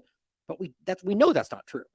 It says, oh, we forgot to tell you, though, that the lipid nanoparticle RNA does the opposite. We'll just keep that quiet. Well, it's really what it is. It means the lipid nanoparticle that's carrying the RNA, rather mod RNA instructions. That's what it is. It's modified. It's N1 methyluridine modified RNA. It's what it is. It's not organic. It's a genetically engineered substance, which in and of its own right has all sorts of problems we've already gone over. So do the lipid nanoparticles by themselves, and so does the spike protein especially. It seems like they just created all of this to be dangerous. The L-lipid nanoparticle mRNA complex is a biologically distinct entity from which we were told, and the point is it goes all over your body. We know this, though, because we've talked about this many times. Their own data showed you that the lipid nanoparticle was all over your body, concentrated predominantly in your spleen and your, what was the other one specifically? But it ended up in your reproductive organs, and it's very clear. And yet we acted like that didn't matter. Biodistribution of nonlinear gene expression affected by delivery route. You can look at it yourself. This is where the study was. The image is what we just saw. It's all in here. It's right there. Here's what it says. Some intramuscular injected lipid nanoparticles were found circulating in the system. What? Wait a minute. I thought that was fake news, Hotez. It's 2022. Were found circulating in the system, resulting in accumulation in the liver and spleen. Liver, that's what it was. Especially when the lipid nanoparticle sizes were relatively small. Bigger lipid nanoparticles were more likely to remain at the injection site. Transgene expression in the liver was found most prominent compared with other organs. That's not even supposed to be real. Biomolecules such as mRNAs encapsulated in locally injected lipid nanoparticles can reach other organs and tissues via systemic circulation. And we're talking about mod, not mRNA, mod RNA. You can look it up in their own documentation. The point, though, is all of that, what does it do? It creates spike protein. And we know, based on peer-reviewed science, which they want to continue to ignore, is that it continues to do so. Right? That's the most important part. We know the spike protein is cytotoxic. We know that it's dangerous. The highest level of peer-reviewed science is making that clear today. It is hurting people. But then we also know, based on one of the most recent studies on this exact point, that it continues to make spike proteins, sustained synthesis of the spike protein circulating your body. So the lipid nanoparticles, as you can see, continue to go around your body. Then they continue from there to make more, or to deliver the instructions for other parts of your body to then produce spike proteins. All of this is so incredibly, first of all, not supposed to be happening. Act like that doesn't matter somehow. I guess this just doesn't want to load, I guess. I don't know why. I have it on the archive version. I'm going to go forward if I have to, because I don't want to waste any more time. That's weird. I don't know why the way back one's not loading. Anyway, same point. Innate immune suppression. Promote sustained synthesis of the spike protein. That's a huge deal. And it's right there in front of you, and nobody wants to talk about it because they know that it exposes something. Well, here's the point. It is probably, according to this expert, one of the most toxic compounds that you can be exposed to. Protein is probably one of the most toxic compounds that human beings can be exposed to. Spike causes profound inflammation. It activates clotting, it activates the clotting cascade, it activates platelets, it causes autoantibodies, it causes damage to the endothelium of blood vessels. And then it has some really bad effects on genes, and many of the genes involved in cancer suppression. So we now know that spike protein, and although people want to ignore and deny it, actually activates many genetic pathways which lead to cancer. And it's a form of cancer called turbocancers. And this is related to the spike protein. So it does all kinds of really weird stuff. We've talked about this a lot, right? I mean, this is something you can look up for yourself. The association of the cancers. I mean, and this overlaps with something we're about to get into, right? The idea of this lab-grown meat. And multiple studies that have already found that it actually potentially increases your cancer risk, but also it's not actually better for the environment, at least according to some of these new studies. Well, I mean, it's not hard to understand why the cancer risk would be there, because it seems to be kind of a cancerous concept of itself. We'll get into that in a minute. But talking about this in general, the risk, Dr. Peter McCullough points out, a tsunami of COVID-19 vaccine injuries, disabilities, 1,597,673 adverse events, 1/3 of which are classified as serious. 1/3. A staggering 60% of cases were reported as unknown outcome. How is that even possible? Or not recovered, suggesting continued problems. So sad how much they want to ignore. Now, just a couple of quick points, not because, as always, I can't know for sure that what is going on with these specific incidents we're going to show are because of the vaccine. We don't know that for sure unless a doctor has proven that, which has happened many times already. But we know that many of them are afraid to make that association because they might lose their jobs, so they ignore it. But the point is, we have never in history seen this many, one after another, young, healthy adults, athletes, children collapse. Now, more than even just the general point that we can prove to you based on peer-reviewed science from the past years that the amount of athletes alone that we've seen this happen to is, last time I looked, it's like 10 times more than any other we've ever seen before, but yet we pretend, well, it must be COVID then. Okay, then prove that. Well, no, because it's not even really happening. Okay, then which one is it? Clearly, no one's caring about the excess death. No one wants to talk about all the cancers and the heart attacks because it's clear that there's something that's going on. You can't just ignore it when it's an unprecedented problem unless there's clearly something tied to that they don't want to acknowledge. But here we can see a 25-year-old England Patriots player, Malik Grant, died suddenly on May 25th. He was found dead in Miami 4 days before his birthday. Cause of death unknown. Young, healthy athletes. Now, it could be something else. Of course, that, being honest, we have to argue, could be something. But how do we not recognize that this is wildly unnatural? What continues to happen is unnatural. Dr. David Cartland. Now, could it be some other thing? Sure. Could it be some other catastrophic problem that we're not paying attention to? Could it be dioxins everywhere? Yeah, could be any number of things. But it's obvious where we're seeing this correlate with the weird introduction to a genetically altering problem that does very clearly cause mortality. But no, we don't want to look at that. A very small sample of coincident sudden death at schools that he never paid witness to pre-2021. He says, search for yourself. These poor children are the next generation. And we stand by, ask no questions through fear and apathy.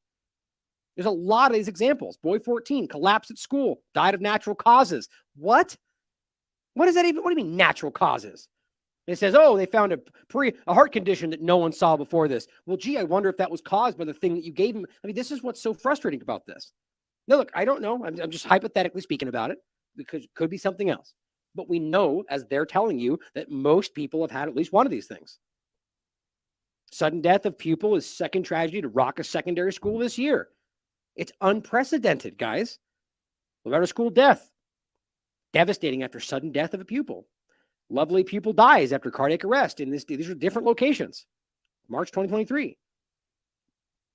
I mean, it just goes on and on, guys. I mean, look. It's unreal. Died suddenly. Student in school. Schoolgirl dies suddenly in class. Most of these are going, we don't even know what happened. It's sad. Here's a rapper that just collapsed on stage. Now, again, it could be something else.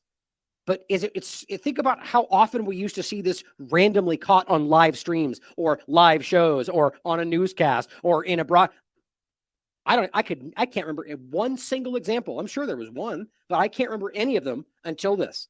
And it is constantly in our faces right now. Hold me up, man. Hey, DJ. Come on, man. Give me some pet or something, man. Stop playing with the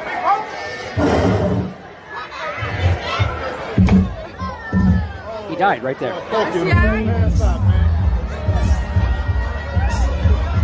I mean, how do you explain that? Right? I mean, clearly that can happen. Like if somebody just has, so he's up there, he's talking, he's having a good time, and just snap, just dead. I mean, even before all like that's something that is very crazy. If somebody has a heart attack, well, it doesn't just instantly die. It can happen, right? That's certainly possible. But the idea is that this is so common right now that we all know there's something wrong. Everybody everywhere knows that there is something wrong. And when you kind of simultaneously look at things like this, it's kind of hard to miss the obvious. This is just exposing the darkness, pointing this out. The most damning evidence to date of vaccine heart damage and death. He's talking about a study from South Korea, which is very clear, as many of them are. Just to cut to the chase. Now, you can get into the information. As always, most of these things tend to make an argument that, well, like trying to kind of not lose their funding, I would argue, but just cutting to the point of the data. VRM is vaccination-related myocarditis. They found almost 20% of everybody in this who had taken injections, almost 20% of them had vaccine-related myocarditis. Now, I'll offer there. Even the non-serious cases can increase mortality in the next 10 years by somewhere between 26 and 55%. That is an NIH study, pre-COVID-19. Non-serious, non-fulminant myocarditis can increase your risk of that much within 10 years, almost to 50%. So when they go, no, don't worry, most of them weren't that serious, 20%. Think about how wild it is to get to a point to where fake news is not even happening, to rationalizing why 20% of vaccinees getting myocarditis heart problems is somehow acceptable. My God. Well, let's talk about how all of this is leading us in the direction of modified RNA injections. We just talked about one that's making me really sad because one of our important people in our community, somebody who's been with me as a mod and supporting this platform from the very beginning, Marshall, who you guys know, he's a very good person who's struggling through cancer right now, as he's openly talked about in the chat. And the point is that he was told by his doctors to take this injection. Sad overlap. But the reality is they lied to him over and over. He asked them point blank at 3 different times, is this injection, we just talked about it, the Keytruda, it's this discussion right here, the new modified RNA cancer jab will also destroy your immune system. He asked them 3 times at 3 different people, is this mRNA? They said, no. The next person, here, take this, is it mRNA? They said, no. 3, and then after he was given this shot, somebody told him, yeah, that's mRNA. Afterward, that's malpractice. I mean, that's a crime, guys. That is a crime. That's not informed consent. And the saddest part is he's struggling from this now. He's dealing. I mean, it makes me so incredibly sad that exactly what we went over on this show, he's struggling with now after they gave him this shot. It just makes me want to punch something because it's just so frustrating how we can have the tools in front of us and yet they lie anyway. Or maybe these people didn't even know. Maybe they were lied to, but it doesn't really matter. You can read through this. Better yet, watch this, which includes that link. Watch our discussion of this. But here's just a quick point. Right on the documentation, which, by the way, does make it clear that it's mRNA, under the warnings, look what it says. And this is what he's dealing with. Immune-mediated adverse reactions. Immune-mediated adverse reactions, which may be severe or fatal, can occur in any organ system or tissue, including the following: immune-mediated pneumonitis, immune-mediated colitis, hepatitis. I mean, it's crazy. On and on and on. But the point is, it says infusion-related reactions. Where was it? It says if he has these reactions, permanently discontinue this thing, which I don't think they're doing right now. But guess what the most common adverse reactions are, which are reported in it's over 20%. Where was it? Fatigue, musculoskeletal pain, rash, diarrhea, cough, decreased appetite, that's not something to sneeze at. Hyperthyroidism in combination with chemotherapy, which is what he's doing. Fatigue, nausea, constipation, diarrhea, decreased appetite, vomiting, cough. I mean, peripheral neuropathy, mucosal inflammation, headache, weight loss. I mean, my God, on top of this, and these are the minor things, guys. You watch this show, you'll realize how serious this is because, as my point, it will destroy your immune system, which is the last thing you want to do for somebody who is going through cancer. It just makes me sad. So please revisit that and keep marshaling your thoughts because it's just disgusting what this system is doing to people. Well, guess what? Right on the heels of that, Biden's America is facing a cancer drug crisis. Oh, gee, you don't say. Over 90% of their centers are reporting shortages.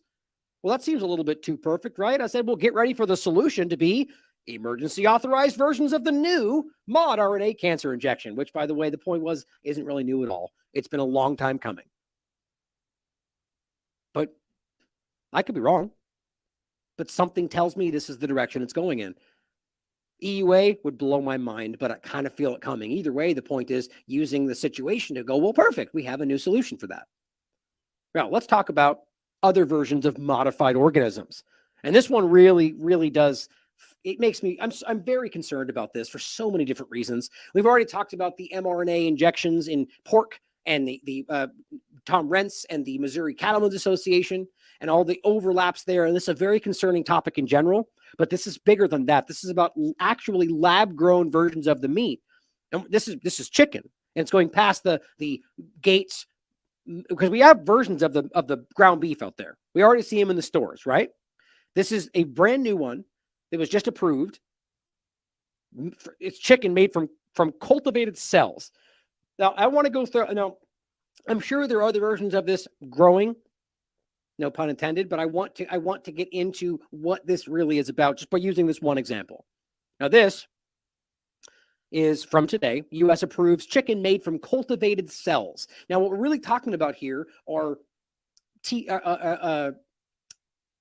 stem cells, and we're talking about the way that they do this is very concerning because we're talking. It's all the same direction we've been getting into, right? The kind of post-human idea, or the idea of taking something that already, like, it's all stemmed, by the way, or stemming from the idea that this is somehow, saving the planet, removing the cruelty to animals, which to a degree, I actually care about that part of it specifically. I hate the way this system abuses animals, but that doesn't have to be the way it is, right? That's the point, is they act like industrialized meat fabrication is somehow the only way that, by the way, we were just talking with Texas Slim. You should check out the recent Slow News Day AM Wake Up show we just did, because he's a great guy working on a great project in regard to the same topic.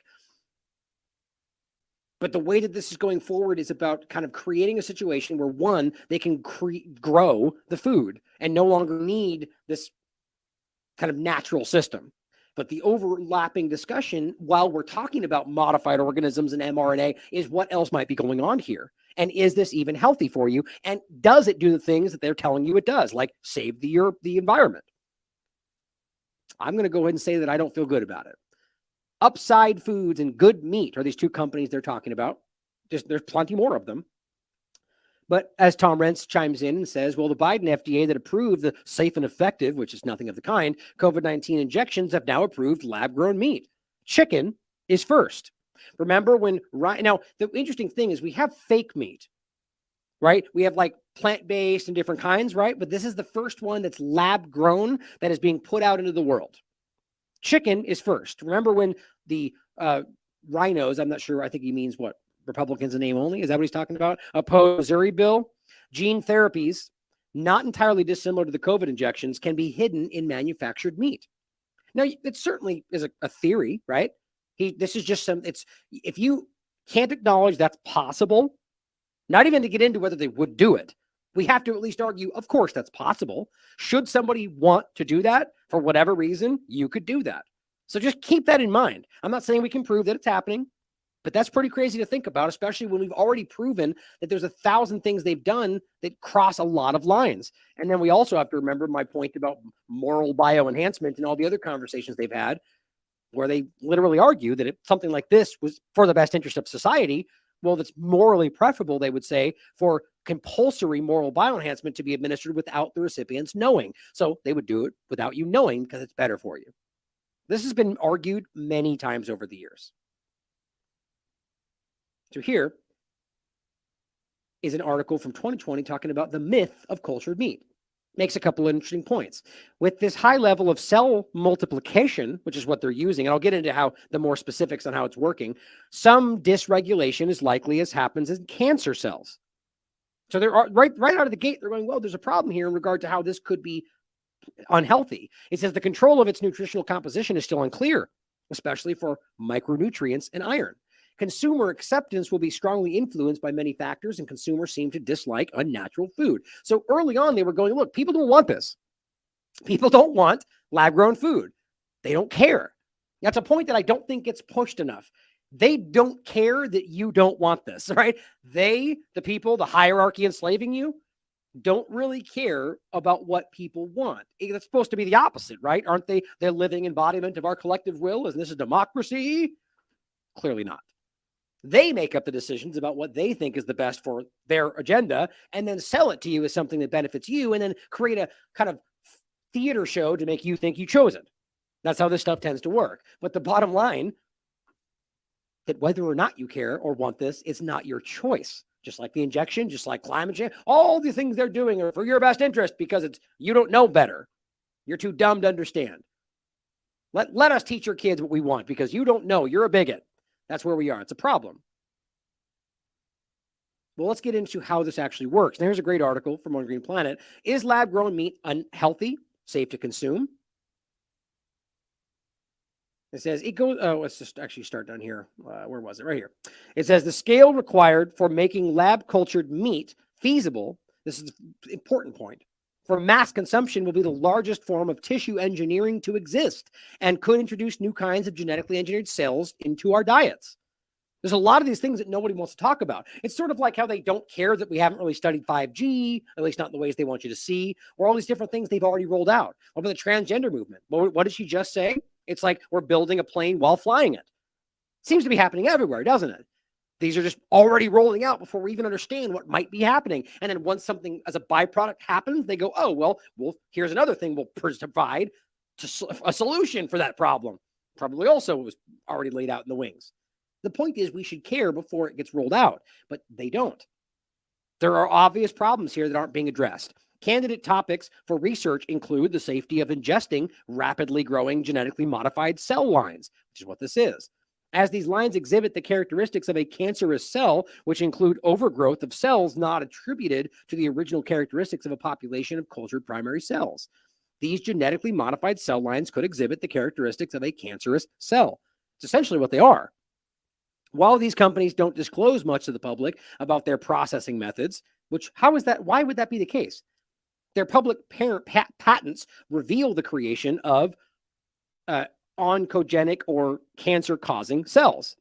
We'll look at it in a second. A Memphis meat patent, which is what they originally called themselves, Upside Foods, on the creation of modified pluripotent cell lines involves the activation or inactivation of various proteins responsible for tumor suppression. So now I'm starting to feel like, okay, this is starting to feel like an overlap with exactly what we've been dealing with. The protein, the delivery, the way your body's react, all of this feels like it overlaps in a very alarming experiment kind of way. Another patent from Just Inc. describes the utilization of growth factors as part of its growth medium. This process could promote the development of cancer-like cells in lab-cultured, quote, meat products. Additionally, it is possible certain growth factors can be absorbed in the bloodstream after digestion. So the point is they're using something, there's a lot of unknowns in this, to produce the rapid growth, and then whether or not that remains or ends up in your body is something we need to ask. If they are using stem cells, which it seems they are, cell-based meat companies need to pay attention to the risk of cancer cells emerging in their cultures. A research team from the Harvard Stem Cell Institute, Harvard Medical School, and the Stanley Center for Psychiatric Research at the Broad Institute of MIT and Harvard has found that as stem cell lines grow in the lab environment, they often acquire mutations in the TP53 or P53 gene, an important tumor suppressor responsible for controlling cell growth and division. So mutations often happen in this exact area. And don't forget, by the way, there's already been studies that have come out showing that there seems to be an overlap with an increase in cancer when eating these foods. Their research suggests that inexpensive genetic sequencing technology should be used by cell-based meat companies to screen for mutated cells in stem cell cultures so that these cultures can be excluded. Well, that's not going to happen, just like anything else. That's extra work. It's extra testing. That's the digging up of the old pipes and laying brand new ones. Well, that's just too costly and time consuming. So we'll use the inline resin pipes, right? Like the show we did before. In this case, well, that'd be my assumption, my guess. The point, though, is keep this in mind as this comes out and ask yourself or find out for yourself whether these companies are stating or in their documentation or on the package whether or not they have screened for these exact problems. And if they haven't, ask yourself why. Seeing as how there's plenty of these links are in here. You can look at the studies yourself that show that this exact process can lead to these mutated cells that can then end up in your body. And the point would be that either that they don't look for it, they don't care, because it's not, they know that would be too expensive and ruin the entire process, because that's one of the big issues here. I think one of the stories goes the first lab-grown hamburger meat that became a burger ended up costing $400,000. But of course, that's just the first, it's expensive. We were experimenting. And the point is they're trying to work on ways to make it more feasible right now. And so when you end up in a situation, and that's one of the big arguments, is that it doesn't seem to even be possible based on how much goes into it, maybe on a small scale, but to replace the industry that's here You would need massive efforts, which would cost a lot of money, energy, and so on, and time. And it seems like it's not actually making sense anymore. But overall, this seems like it would be a way if they needed to include some kind of genetic sequencing technology to every single process and every batch. And, that would be more expensive and more time consuming, and then possibly reveal that none of this stuff is even edible. But it says cancer-causing additives are prohibited in our food supply under the Delaney clauses in the 1958 Food Additive Amendments and the 1960 Color Additive Amendments to the Federal Food, Drug, and Cosmetic Act. These new rapidly growing cell lines might be considered color additives if they are being used to produce the color in the meat. The point is it's all up in the air right now because none of this stuff it's all brand new. But it says should require a safety assessment to determine if they contain these cancerous cells before they're sold. Keep this in mind. Something tells me they won't. In describing the scaffolding and growth being used, lab-cultured meat companies need to be fully transparent about what ingredients they are using. During the above-mentioned industry nonprofit's presentation, the presenter suggested the growth media could be composed of a variety of different ingredients like proteins, amino acids, vitamins, and inorganic salts classified under the GRAS discussion, which we've made many times, generally recognized as safe. A process that allows companies to do their own testing and not submit to a new FDA food additive review. Of course not, because we trust these companies, don't we? Since companies are not required to fully disclose the composition of their scaffolding or growth media, whatever they're using internally, potentially exposing consumers to novel proteins and allergens, the new mixture of ingredients should be reviewed under a full FDA-supervised food additive review, not GRAS. It's sort of like saying that we're taking an extra step and that we don't need the full review anymore because it's sort of like saying, hey, bivalent shot. We don't need more safety testing. Well, yeah, you do, because these companies are often dishonest. Another major issue associated with processing methods using cell lines and/or culture medium is contamination. This is a great point. Unlike animals, cells do not have fully functioning immune systems, right? So there is a high likelihood of bacterial and fungal growth just by being in an open environment. Mycoplasma and other human pathogens growing in vats of cells. While lab-cultured meat companies emphasize that this type of meat production would be more sterile than traditional animal agriculture, it's unknown how that is true without the use of antibiotics or some other pharmaceutical means of pathogen control, which therein lies the problem. What else are they including in order to stop that? And is that dangerous for you? Do they even care? Based on commentary from various companies, antibiotic usage across the industry is still very unclear. While the industry's promoters have outlined many uses for antibiotics in lab-grown meat production in preventing contamination, they have not disclosed the amount of antibiotics being used in the various processes. Instead, they suggest that because mass production of lab-grown meat will be done in an industrial rather than lab setting, which is interesting, with bioreactors and tanks, there will be a higher safety oversight than in medical labs. That's an interesting statement.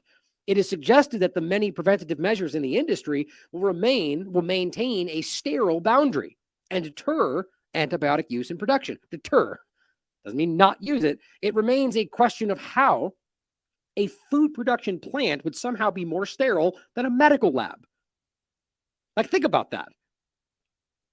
A lab is the only place something like this should be taking place. This is lab work. This is not growing animals. Very interesting statement. Such companies such as Memphis Meats, who we're talking about, claim they are genetically engineering cell lines to be antibiotic resistant. Well, here's where we get into the interesting part. Memphis Meats is this company. Memphis Meats is Upside Foods.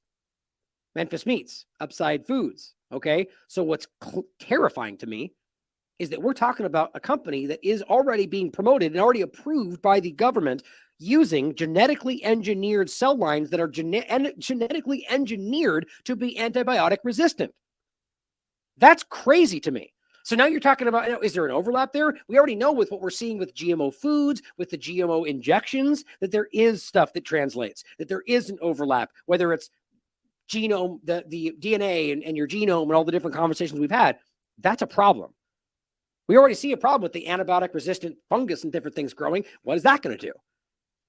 But it says, which would suggest they plan on using antibiotics, but don't want their meat cells to be affected. So it's really about the profitability and the functionality rather than whether it even affects you or hurts you. Problems with bacterial and viral contamination plague medical cell culture. So they generally use antimicrobials. Still, any large-scale production that requires antibiotic use, even if just for a short-term duration, should require that those lab-cultured meats undergo even stricter USDA drug residue testing, pathogen testing, and FDA tolerance requirements than conventionally produced meat. I would absolutely agree with that.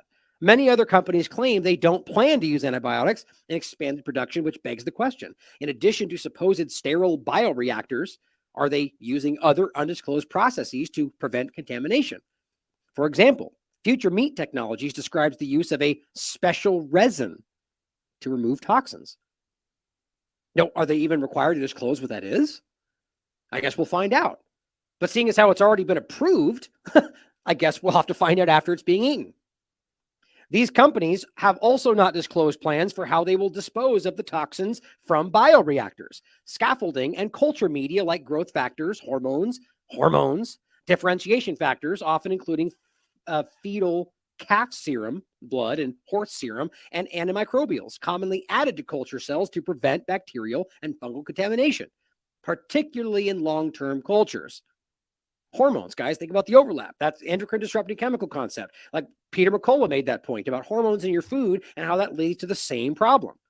In conventionally produced meat, animals dispose of these toxins in their urine and feces. If companies can't find a way for this so-called meat to dispose of these toxins, they could potentially build up within the meat itself. And how would we even know? It says it is the responsibility of both the FDA and the USDA to ensure that all inputs used in production and the final product are safe for human and animal consumption. These agencies must ensure that lab-cultured meat is labeled appropriately, which we know, I think we already know is not going to happen. I mean, Tom Rentz made a whole point about that happening in just one location, and they all push back, all sides of the government. All they ask is that it be labeled in regard to mRNA. Why would that be such a big deal? I think we know why. I mean, there's just no answer to that. It should be an obvious, like all you have to do is put this on the label. It's not going to stop anything from happening. You just have to acknowledge whether or not it has this. But they all pushed back. But then went on to say, but it's not even happening though. And then people admitted that it was though. So think about how obvious that is. So if it's not even happening, then why would you care? And if you stopped it and then we found out that it is still happening and you lied about it, I think that explains everything. It says, including if any of the product ingredients are genetically modified. Well, obviously, we already do that today. Or if the ingredients are produced using unmodified cells from animals. These agencies must also ensure that this product doesn't introduce new allergens into the food supply. Like, I don't think any of these things are even being considered. Like, let's just take it from a stance from somebody who doesn't know what's going on, but believes they're doing the right thing. That it's all about stopping climate change. Well, we know where those people's minds are at. It's irrational. They believe we're going to die tomorrow, 2 weeks from now. Or if you listen to Greta Thunberg, we would already be dead, apparently. The point is that they're willing to take irrational action. Let people die, in fact, as long as they think that saves the planet. But that's not even what's happening. You see, they're lost in this irrational mindset. Obviously, we're very much hurting the planet. But in no way is the argument that's being sold about climate change, it's scientifically continually being shown to be false today, but nobody cares, because it's all about politics. Regardless of your thoughts on that, you could think I'm wrong. You have every right to do that. The point, though, is that I don't think these things are going to happen because I don't think they really care. Allergens in the food supply, they're going to go, well, that might be a problem, but climate change. Of course, that any hormones or antibiotics used are not found at unsafe levels of the final product, and that the product doesn't contain any compounds or cancer-causing cells that have not been approved for use in food. The bottom line is hormones and all this stuff is already wildly in your food, and most people don't even know that. So I highly doubt they're going to care about this. Lab-cultured meat should not be allowed to use the generally recognized as safe regulatory loophole wherein companies can hire their own experts to evaluate their products, often in secret without any notice to the public or FDA. Why would that even remotely think about that with something that's experimental? Sort of sounds like the FDA and COVID shots and everything else. Well, that's very concerning to me. Now, as you can see, the oncogenic It simply just means a mutated gene that has the potential to cause cancer. Well, in their own patents, you'll find the information here. Now, here is the patent itself in regard to specifically Memphis meat, as it was originally called. Here's one thing that it says.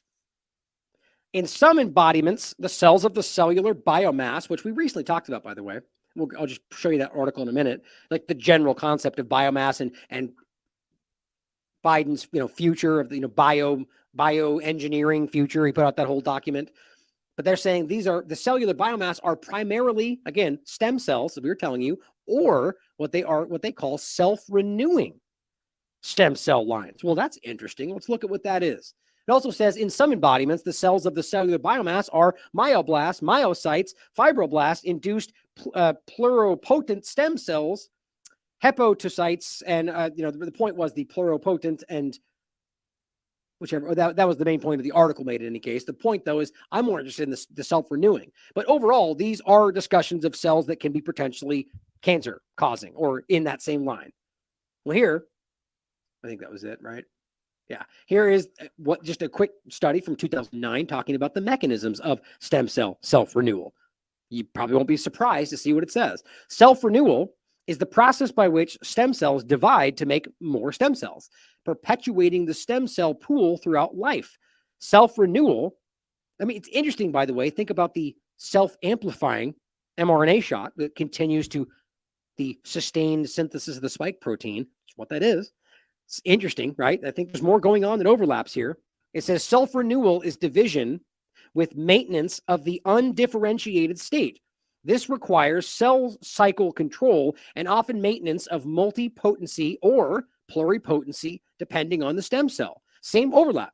Self-renewal program invoke networks that balance proto-oncogenes, promoting self-renewal, gatekeeping tumor suppressors, limiting self-renewal. Okay, so again, the point is these and they're talking about specifically the ones we mentioned before as promoting self-renewal. This is the problem. This is exactly, you can see even right here as they point out that the limiting self-renewal are the ones that gatekeep tumor suppressors. The ones they're discussing are the ones that promote. So this is the concept of a cancerous discussion. And the studies are coming out and making that same point. Here is Upside Foods, also formerly known as Memphis Meats, Inc. In 2017, they announced they had raised $17 million. One of the primary lead backers, Bill Gates, Richard Branson as well, and Kimball Musk, Musk's brother.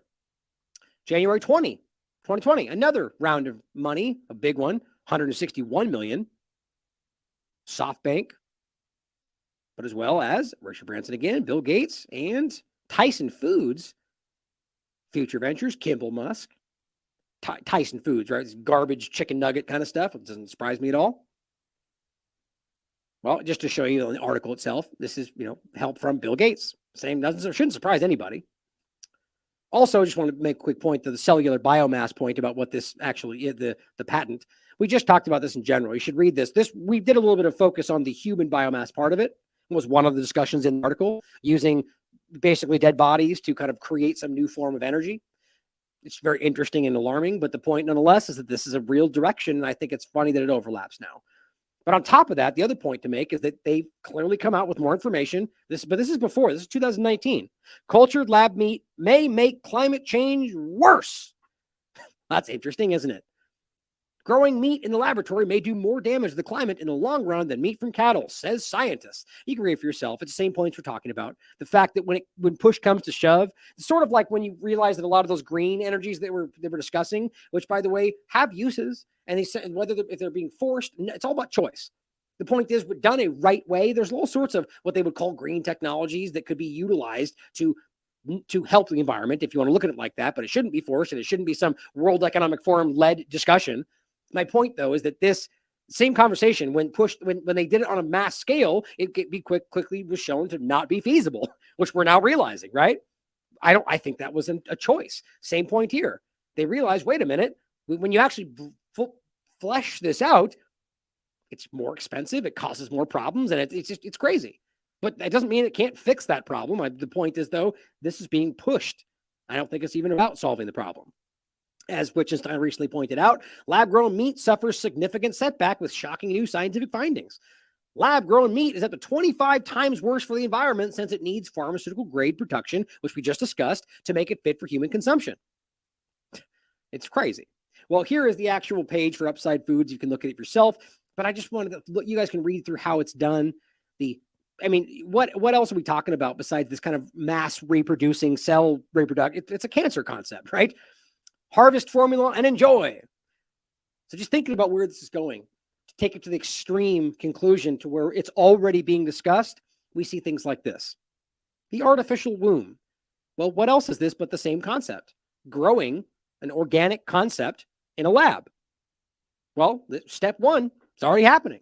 This is not some conspiracy. This is 3 years ago, and this is a real company talking about using these little pods, as they say, an artificial womb facility. The devices you see here are called growth pods. Each growth pod is designed to replicate the same conditions that exist inside the mother's uterus. Growth pods are designed to host human fetuses until they are fully developed. These artificial wombs are designed to help premature babies to continue developing after their birth. Yes, but of course you get into the conversation and you realize that it's also about growing life. And we already went over all of this. Right? This is an older video. Now think about the idea of this pod and growing life to the extent of then doing the same thing in reverse. Human biomass. I mean, this is the kind of dark reality that this is very clearly getting into. I mean, here is a video from Business Insider talking about this in your home. Same concept of an incubator would grow your babies at your home in a see-through pod. Think about that. It's crazy and it's alarming. It's not reloading in any case. It had a little video on there. It's the same thing. It's the same kind of concept. Then taking this even further, which is where we're going to finish the rest of the show on, is kind of the direction of this alarming future, synthetic embryo. So now we're going past just, growing your hold on, make sure I didn't just change my audio settings there. Making sure, the point is that you're talking about growing a human or growing life from something like with the meat. So you're taking a cell that does come from a human, of an animal, but then growing that into something it's not. Well, this is going further. This is taking a synthetic cell into an embryo. So you're creating life at this point from nothing, or rather just not from a human cell. It's a synthetic embryo with brain and beating heart grown from stem cells by Cambridge scientists. Well, I guess you could argue if they're taking stem cells from a human, that it's the same point. So I guess it's the same idea. 2022, brain and beating heart. I mean, why is this stuff even happening? Doesn't the whole concept is this is coming, most of this is being done with taxpayer dollars. Well, this is where I get into some really, really alarming stuff. This is where I think this is all going. Now, taking a step back from the not so distant future of where this is going, where we're at right now, and by the way, this is where we are right now, just to be clear, but to take it back on what they're telling you, here's the scientist. Now, artificial intelligence can be used to design new proteins. Well, we just talked about this, right? So they're taking artificial deep learning kind of concepts, and they are predicting what proteins will be like in new versions of whatever they're telling you is coming next, which I guess we'll have to just take at face value, because how can we prove them wrong? Hasn't happened yet. It's coming. Medical pre-crime. Well, we're talking about the same thing we just talked about. DeepMind's AlphaFold 2 predicting the structures of proteins. We just talked about this with the Skycovion. That's what this is. It's using artificial intelligence to predict what this will be. They're already using this. This is coming. The UK has approved this. And it's just simply a repackaged South Korean injection that they already seems to have stopped. It's the same problem. I mean, this is literally everything on steroids, right? This is alarming. This is the same concept as everything else we're talking about, but they're using a deep learning artificial intelligence to predict what the protein will be, then also still using the platform. That's what's so crazy to me. So they're just creating this from nothing, which, by the way, I'm beginning to think was quite literally what happened to begin all this. Here's the Skycovione, a COVID-19 vaccine developed by these individuals, has won full approval abroad. This protein-based vaccine outperforms AstraZeneca. Well, really? You mean the one you're all now telling us is the most dangerous, even though it's really not? It outperforms. The point is, all they're really telling you is it makes more antibodies. It does not require freezing. It's our first designed protein medicine. So how exactly do you even know it's going to work? Well, because they did a very small study and they ignored all the things that hurt you, just like every other study we can find, which we already went over if you'd like to review it in the show. Here's an article about this, talking about the first one wins full approval. Well, this is the point. The reason they think everything works well, it elicits roughly 3 times more antibodies. Okay, are they the right antibodies? Who cares? It has a clinical response. That's all we need. We've repeatedly made this point for you guys. They continue to make it clear. We just showed you the most recent FDA discussion where they're going, well, we hope we can see some kind of the same guy asked the question again. How do we know that these are the right kind of antibodies? Right? We know there's a clinical response, but how do we know that there's a correlative of protection? And then can you repeat the second question? I mean, obviously you have a lot of data now. What is your correlative protection is? Everybody's measuring antibodies. They're probably relevant, but as we know... That's a long question. We need a quick answer. I would say there is no established correlate of protection. That's exactly what we just got told again. The most recent one. That means we do not have a correlation between the production of these antibodies and the amount of protection. We assume that the more of them we make, the more protected you are. Because why? Well, we know that the sequence is correct. Do they, though? Isn't that one of the most important points we continue to make? That's not what happened. That's not what happened. Here is the people at World Economic Forum discussing how Moderna never, and still has never to this day, ever had the live virus in their site. It was always a genetic sequence on a computer screen. Entering this golden era where, biology is going through its own digital transformation. We have more and more tools that digitize aspects of biology. So at Illumina, for example, we make the machines that do genomic sequencing. So you put in blood or saliva or plant material, and we'll tell you the DNA or the RNA in that sample. And there are a whole set of use cases after you digitize the data. And I'll give you a couple. One was during COVID. So we were called into China in the fall of 2020, 2019, to help them diagnose what was then a flu of unknown origin. And so we did the first sequence of the SARS-CoV-2 genome. That was published on January 10th. And around the world, what happened was a couple of companies, so Moderna in Cambridge and BioNTech in Germany, took that data and started working on their vaccine. Now, what's interesting is that Moderna, for example, has never had the live virus on their site. It was all a software problem from them. I remember talking to Stefan, and he was saying, look, we're basing our entire vaccine program on that data you published. It better be good data, because that's it. That's all we're using. And you can get a sense that Moderna is arguably, one of the most, one of the more important companies in biology right now, and yet it's all a software problem for them. And so that's a use case of once you digitize biology, you can solve profound biological problems. Another It's a good thing you got it right. It's a good thing. It's a good thing. Good thing. Damn it, man. It just, how can people be so willfully stupid?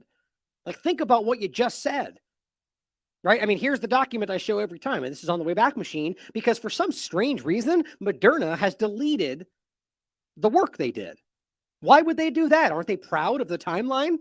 Clearly, there's more going on here. January 11th, 2020, Chinese authorities shared the genetic sequence of the novel coronavirus. You just heard him say that.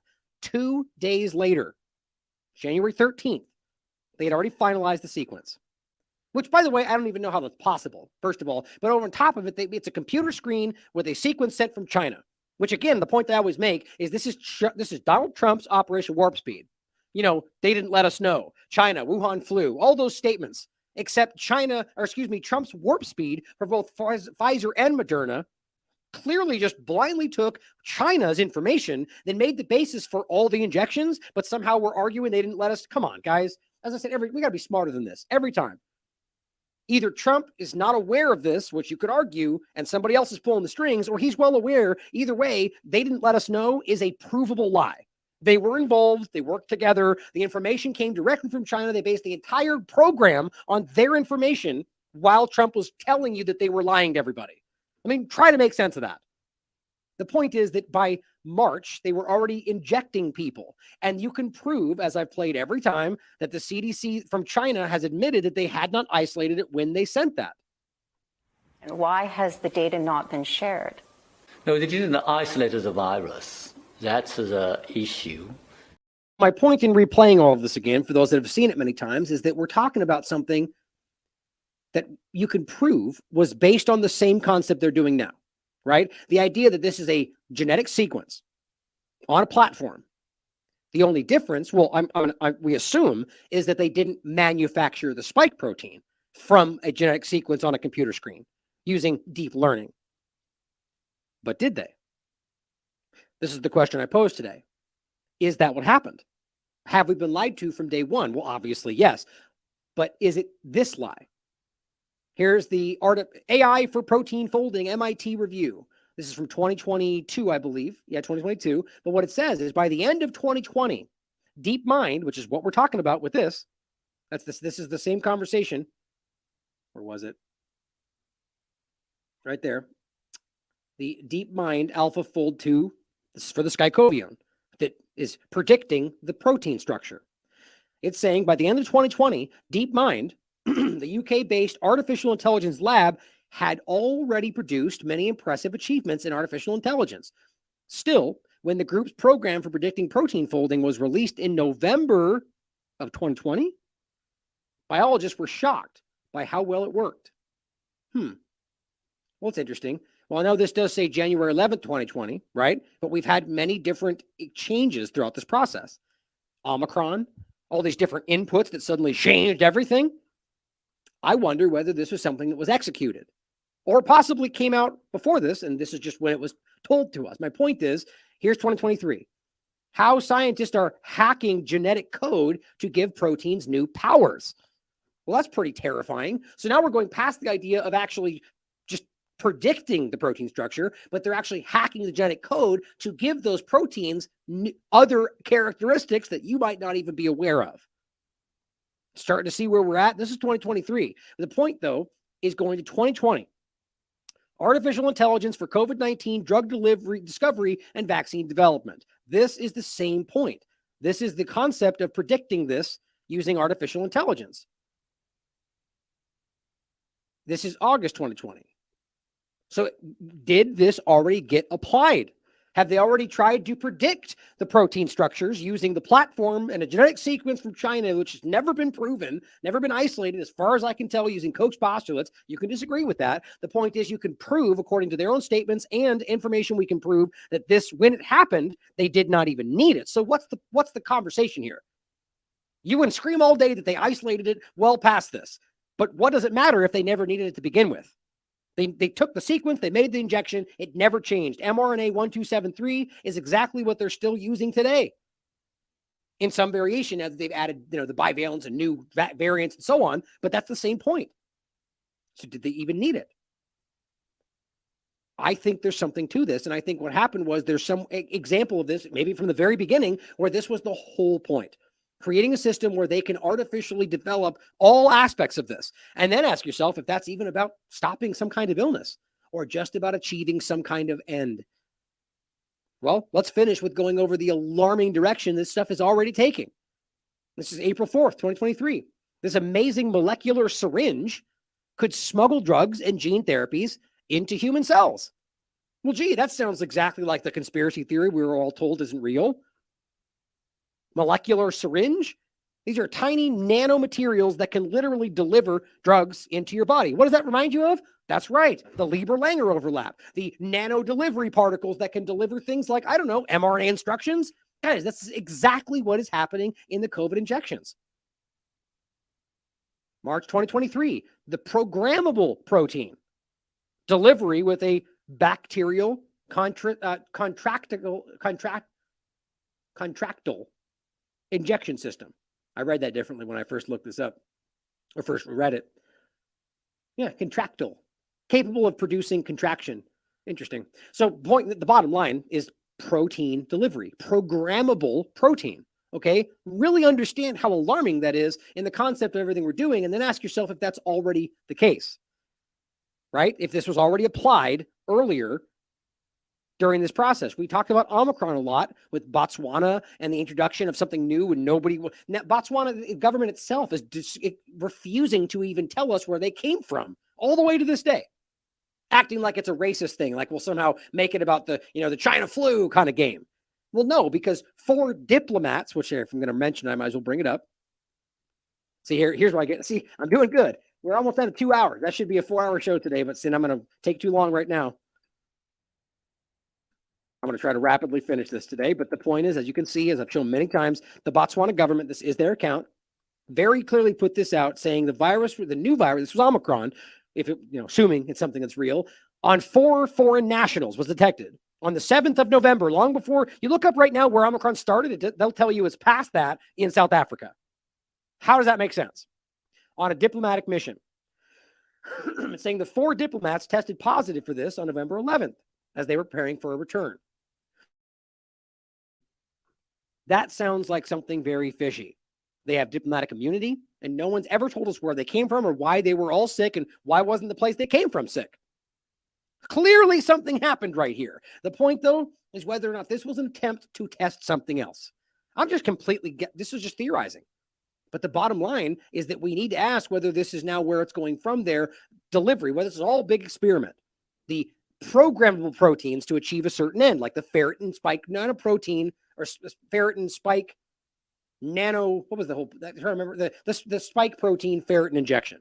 I forget the way they framed the new version of it. We just talked about it. There's a brand new injection that's coming out for COVID that's using artificial intelligence, using ferritin injections, nano spike protein delivery systems. It's horrifying. Don't forget the ferritin discussion is the one they termed magneto. The Guardian wrote about this. It was literally used to influence the actions of animals. People listen to this and they think, oh, fake news. It's just so sad. These are peer-reviewed studies that they've literally published in corporate media. But here's another example of where it's going. Recent progress in radio frequency sensing platforms with graphene oxide for a wireless healthcare system. It's not fake news. Recent progress in radio frequency sensing platforms, graphene and graphene oxide for wireless healthcare systems. You mean that fake news thing that's not supposed to exist? I mean, we, as you know well, this is something that's been touted as the next generation vaccine technology long before COVID. And yet, weirdly, when it gets discussed, it's fake news. This is from March 18th, 2017. 2017. Mini nukes, mosquito-like robot weapons being primed for future warfare. Brain-inspired artificial intelligence to a symbiosis of human intelligence and artificial intelligence. This is where it's all driving. A lot of it anyway. And then the reality is in that world is a world that I don't think any of us want to exist. Here's something that's already happening, as you probably already saw. Amazon shuts down customer smart home for a week after delivery driver claimed he heard racist slurs through the Ring doorbell, even though nobody was home. We already talked about this. Exactly what many of us have warned about, and that applies in multiple ways to this. The technocratic lockout from your home or devices, which in this case they're overlapped, that by itself should be enough. Then add to this that this was perceived racism. He wasn't even home. The point is that Amazon quite literally shut him down based on the perception. And even if he actually did say something, explain why that is allowed or makes sense. This is the world that they're building. Chinese gait recognition tech IDs people on how they walk. And even if you try to limp to fool it, doesn't matter. At least so we're told. This is what's happening now. And it's happening in this country too. OpenAI offers $1 million in grants to shape ethical AI and to combat misinformation. OpenAI is Sam Altman and Derek wrote about that. It's Microsoft overlap. Here is in London. This is the future that's already here. This is the new normal. Didn't you know?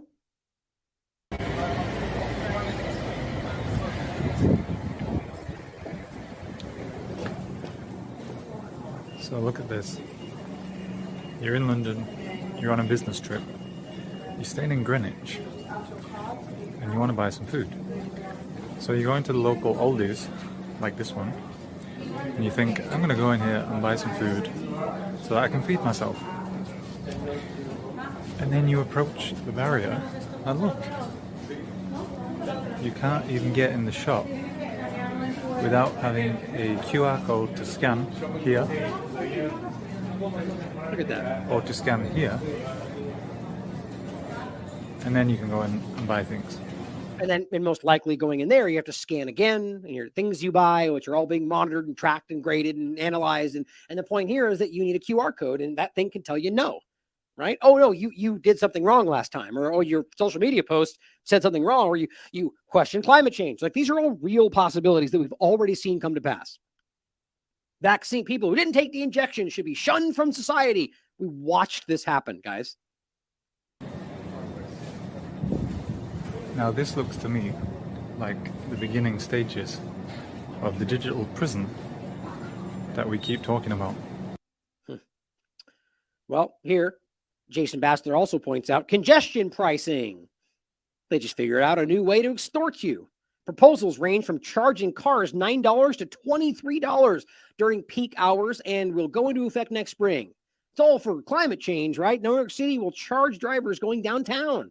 This is your 15-minute city concept, right? So you just have to pay now to go down there. And of course, there'll be loopholes and clearances for people that are doing the right things for the right reasons, and companies, and of course, it'll apply to you, the average person. So now it's not really even about the money to me. I think it's about stopping you from going and controlling your movements, and then also just extorting you for it. Here's another government post from the Federalist, or discussion, to address the loneliness epidemic. You know what they caused with the lockdowns? The feds want to control your town and friends. This is not a joke, guys. Here's their actual document. Our epidemic of loneliness and isolation. The U.S. Surgeon General's advisory on the healing effects of social connection and community. You know what they stole from everybody. Now they want to control it by telling you how to fix it. Terrifying. Sterling Crispin points out something terrifying. He says he spent 10% of his life contributing to the development of what they're calling the Vision Pro, which is like the new Oculus for Apple, I guess. While I worked at Apple as a neurotechnology prototyping researcher and technology development group, it's the longest he's worked on a single effort. He's proud and relieved that it's finally announced. He says he's been working on AR and VR for 10 years. In many ways, this is the culmination of the whole industry in a single product. Important statement. I'm thinking I help make it real, and I'm open to consulting and taking calls if you're looking to enter the space to refine your strategy. The work I did supported the foundational development of Vision Pro, the mindfulness experiences. I'm not sure why that's blacked out, actually. I feel like, yeah, it still isn't there too. That's weird, actually. I feel like I don't know if it was like that the first time. That's interesting. The work I did supported the foundational developments of Vision Pro, the mindfulness experiences, something products, and also more ambitious moonshot research with neurotechnology, like predicting you'll click on something before you do. Basically, mind reading. Not a joke. I was there. And by the way, they can do that now, guys, with almost near certainty based on your engagement and what you've learned, what they've learned from you. He was there for 3.5 years and left at the end of 2021. So I'm excited to experience how the last 2 years brought everything together. I'm really curious what made the cut and what will be released later on. Some people are saying in the chat that it wasn't like that before. Is that Twitter doing that? That's pretty weird. I don't know, though. I can't confirm that. He's saying he specifically is proud of contributing to the initial vision, strategy, direction. Let's see. It's cut to the chase. He says the large majority of work he did on Apple under NDA was spread across the, where was it? I thought I had it highlighted earlier. Okay, it's right here. He says, so a user is in a mixed reality or virtual reality experience, and artificial intelligence models are trying to predict if you are feeling curious, mind wandering, scared, paying attention, remembering past experience, or some other cognitive state. And these may be inferred through measurements like eye tracking, electrical activity in the brain, heartbeats and rhythms, muscle activity, blood density in the brain, blood pressure, skin condition. This is terrifying to me. Why does this have anything to do with a video game? Which is what we're really talking about here, or meta and your engagement, or work meetings, because it's nothing to do with any of that. This is about you, your actions and your life, and influencing that. There were a lot of tricks involved to make specific predictions possible, he says, which the handful of patents I'm named on go into detail about. One of the coolest results involved predicting a user was going to click on something before they did. That was a ton of work and something I'm proud of, so they're doing it. Your pupil reacts before you click, in part because you expect something will happen after you click. So you can create biofeedback with a user's brain by monitoring their eye behavior and redesigning the UI in real time to create more of the anticipatory pupil response. Why is anybody engaging with this? You a bunch of what's the word, the term? You're being tested on. Why can't I think of the kind of, it's crazy. It's a crude brain computer interface via the eyes, but very cool. A crude brain computer interface. And I take that over invasive brain surgery interday. So maybe that was all just to hide what this already is. Other tricks, like think about that, the concept of the brain machine interface, what Lieber, Langer, all the work that was being done a decade ago, more than that. And whether the whole Elon Musk invasive thing was just to keep us looking somewhere else. Other tricks to infer cognitive state involved quickly flashing visuals or sounds to a user in ways they may not perceive and then measuring their reaction. Do you see my point? You're being experimented on. You don't even realize that's happening, and they're just doing it to test you. Another patent goes into detail about using machine learning and signals from the body and brain to predict how focused or relaxed you are or how well you're learning, and then updating visual environments to enhance those states. Guinea pigs, thank you. Gosh, it drives me crazy when I can't think of stuff like that. So imagine an adaptive, immersive environment that helps you learn, work, or relax.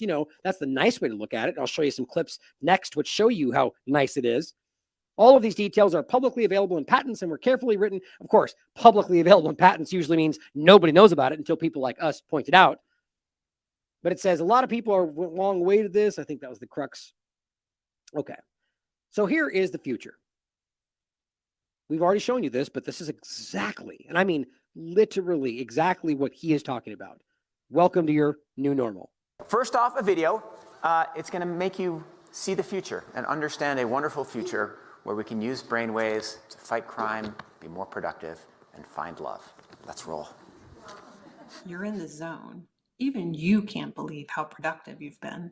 Your memo is finished, your inbox is under control, and you're feeling sharper than you have in a decade. Sensing your joy, your playlist shifts to your favorite song, sending chills up your spine as the music begins to play.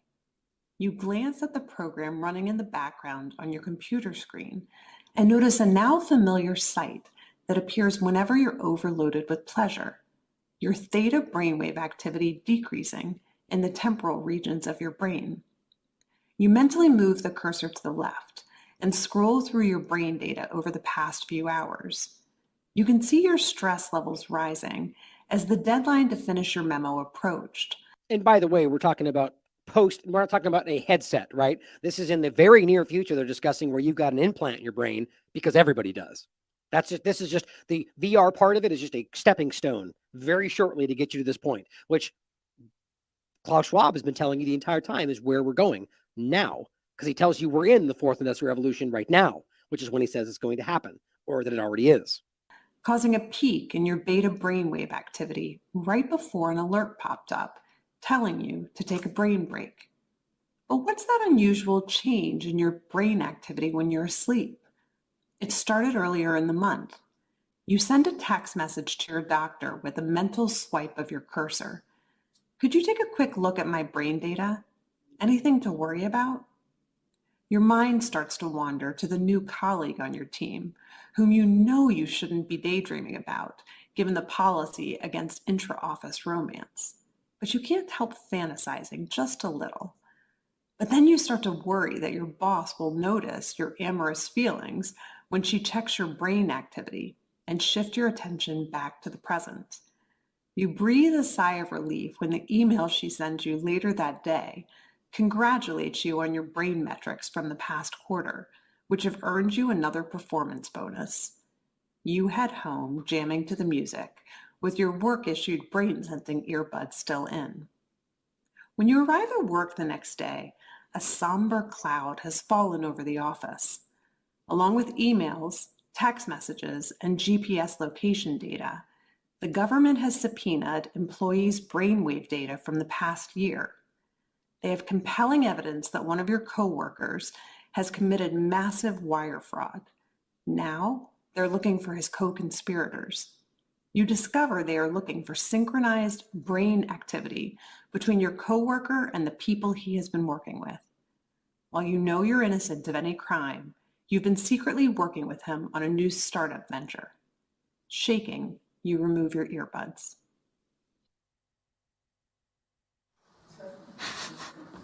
What do you think? Is it a future you're ready for? You may be surprised to learn that it's a future that has already arrived. Everything in that video that you just saw is based on technology that is already here today. Artificial intelligence has enabled advances in decoding brain activity in ways that we never before thought possible. Well, here's the next part. Seeing it, this is just one real video, but as you can see, this is the part that overlaps with it's amazing that they frame this as the positive version because they don't want to scare you. And this is the positive version. Not a person is paying attention or their mind is wandering. Okay, well, you might think, fine, but even if we can tell whether a person is paying attention or their mind is wandering, you can't tell what they're paying attention to. You would be wrong.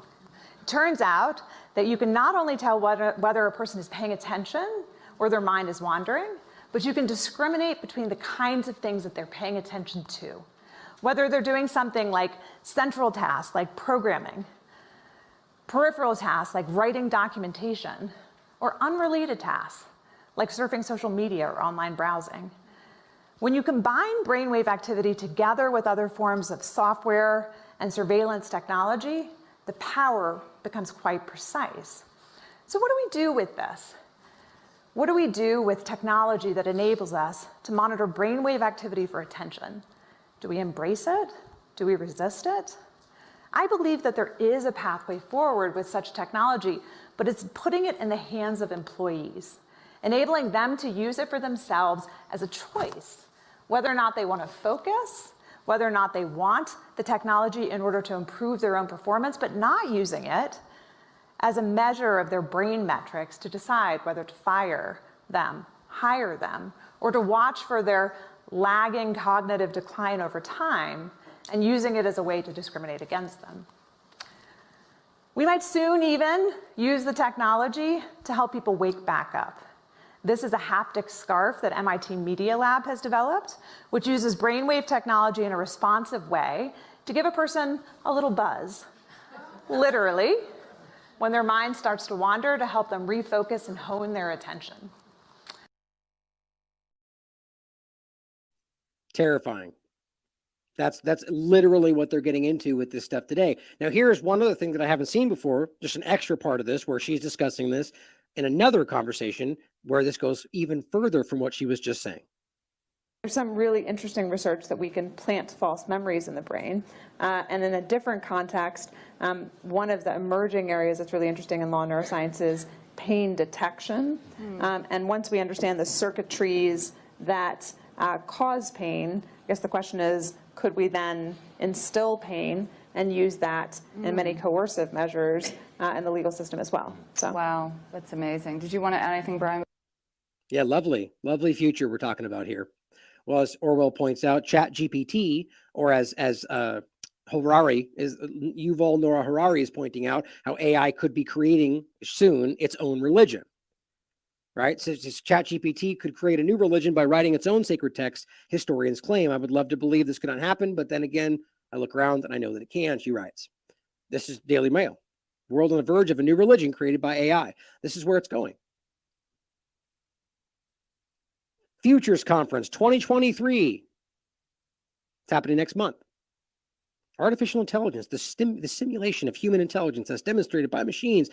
Guess what? It's saying the metaverse is the community where this will be taking place.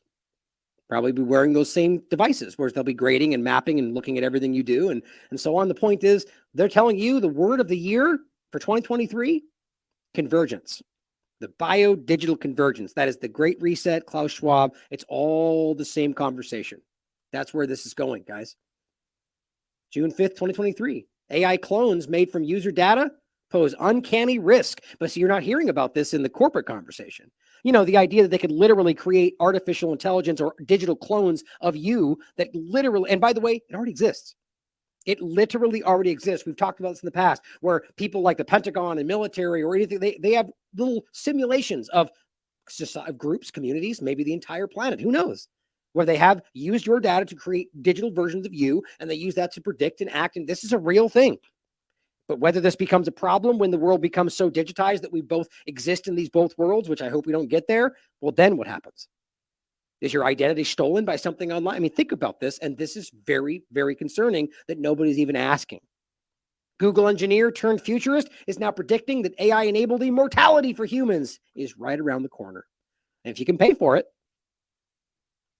and we are ICNE, or however you pronounce that, is saying, then you can, there's a lot of data here you can look at for yourself. But the bottom line is, in his opinion, mind control is the ultimate goal. Everything needed to do this right now, and I agree with this, is published out in the open, but in different individual parts. That's what we keep trying to show you with the Lieber, Langer, and the direction of all this, with complete descriptions on how it works. It's not hidden. It's right there in published research in peer-reviewed journals. Examine the bibliographies of these authors and consider what the integration of these advanced technologies together would mean for humanity. He says you will find more of this on using the search terms Internet of Bodies, Internet of Bio-Nano Things. We have been harping on this. The point is, guys, this stuff is not a joke. It is in real time happening, and they just are hoping you're paying attention to the wrong things. Well, 2 hours and 30 minutes for all that we did today, I think is pretty good, but I'm still going to try to synthesize or, truncate this to get it to be shorter ultimately. Now, not all the time, obviously. I think some people like when I'm just kind of taking my time, but I think ultimately it's important. So I'm going to leave you with a final clip that'll go just past 2.5 hours, but I think what we did today would usually take a lot longer than that. But I think it's important. I think the information connects in a very, very clear way, an alarming way that shows you what's coming and what's currently happening and what they just don't even want you asking questions about. So thank you for being here. Thank you for continuing to ask questions. If you'd like to support this platform, there's a lot of ways to do so. I'll put the clips and information out in the next show, but it's right on the website.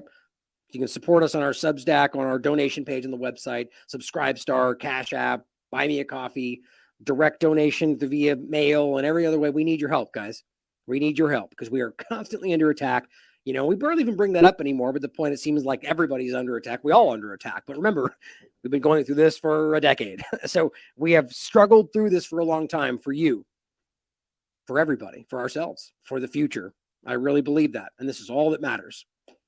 I love you all. As always, question everything. Come to your own conclusions. Stay vigilant.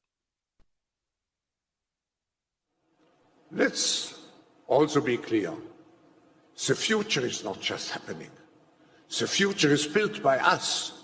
The whole idea that humans have, they have this soul or spirit and they have free will and nobody knows what's happening inside me. So whatever I choose, whether in the election or whether in the supermarket, this is my free will, that's over. Today, we have the technology to hack human beings on a massive scale. Yeah, everything is being digitalized. Everything is being monitored. In this time of crisis, you have to follow science. Decarbonization of the economy. Where are they traveling? How are they traveling? What are they eating? What are they consuming on the platform?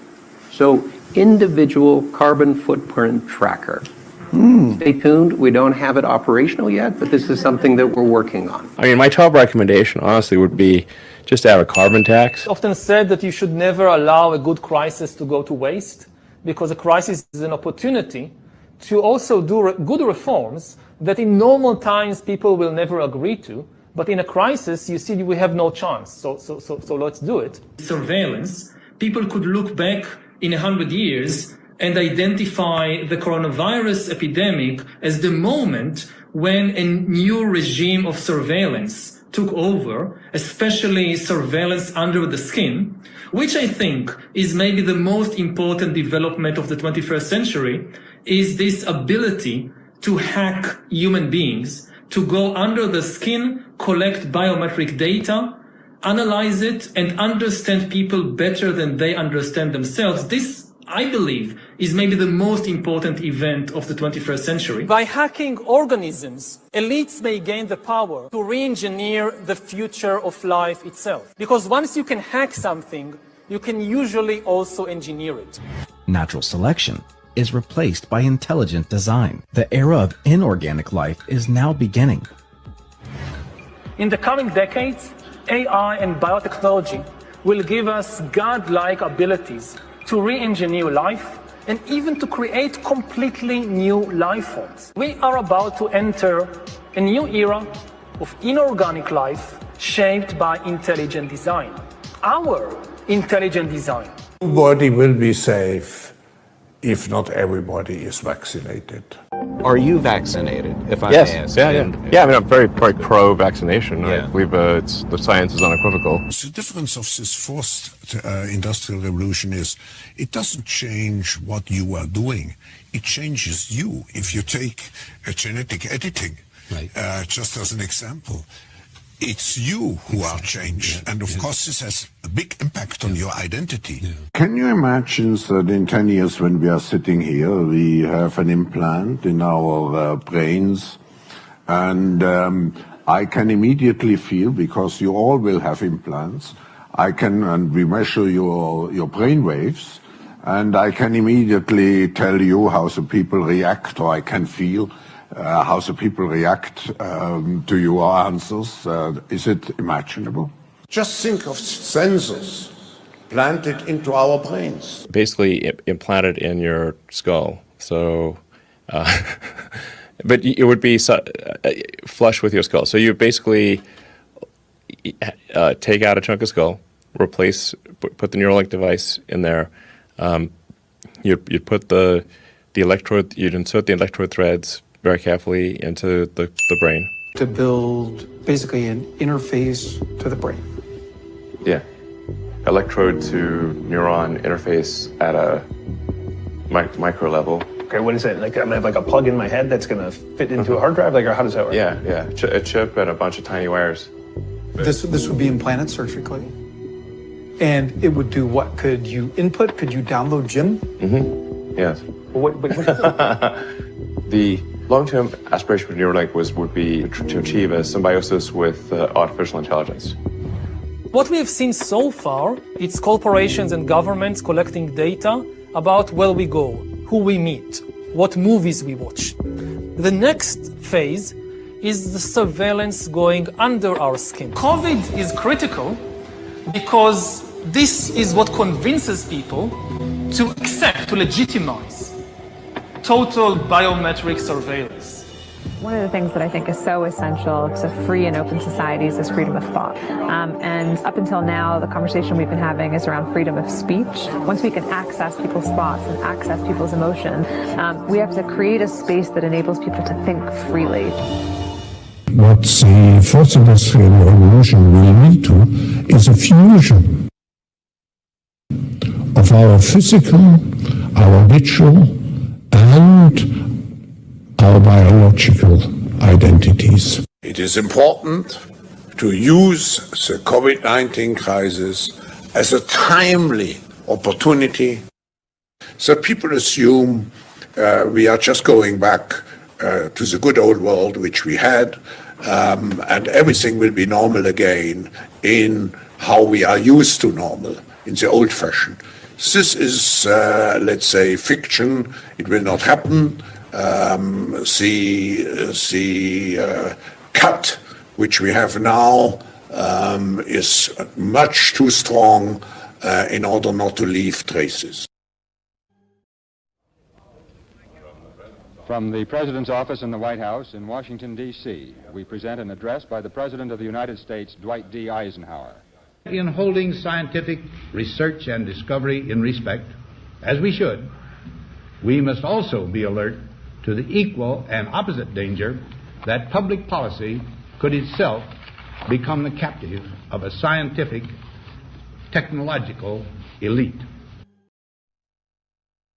Also be clear, the future is not just happening. The future is built by us.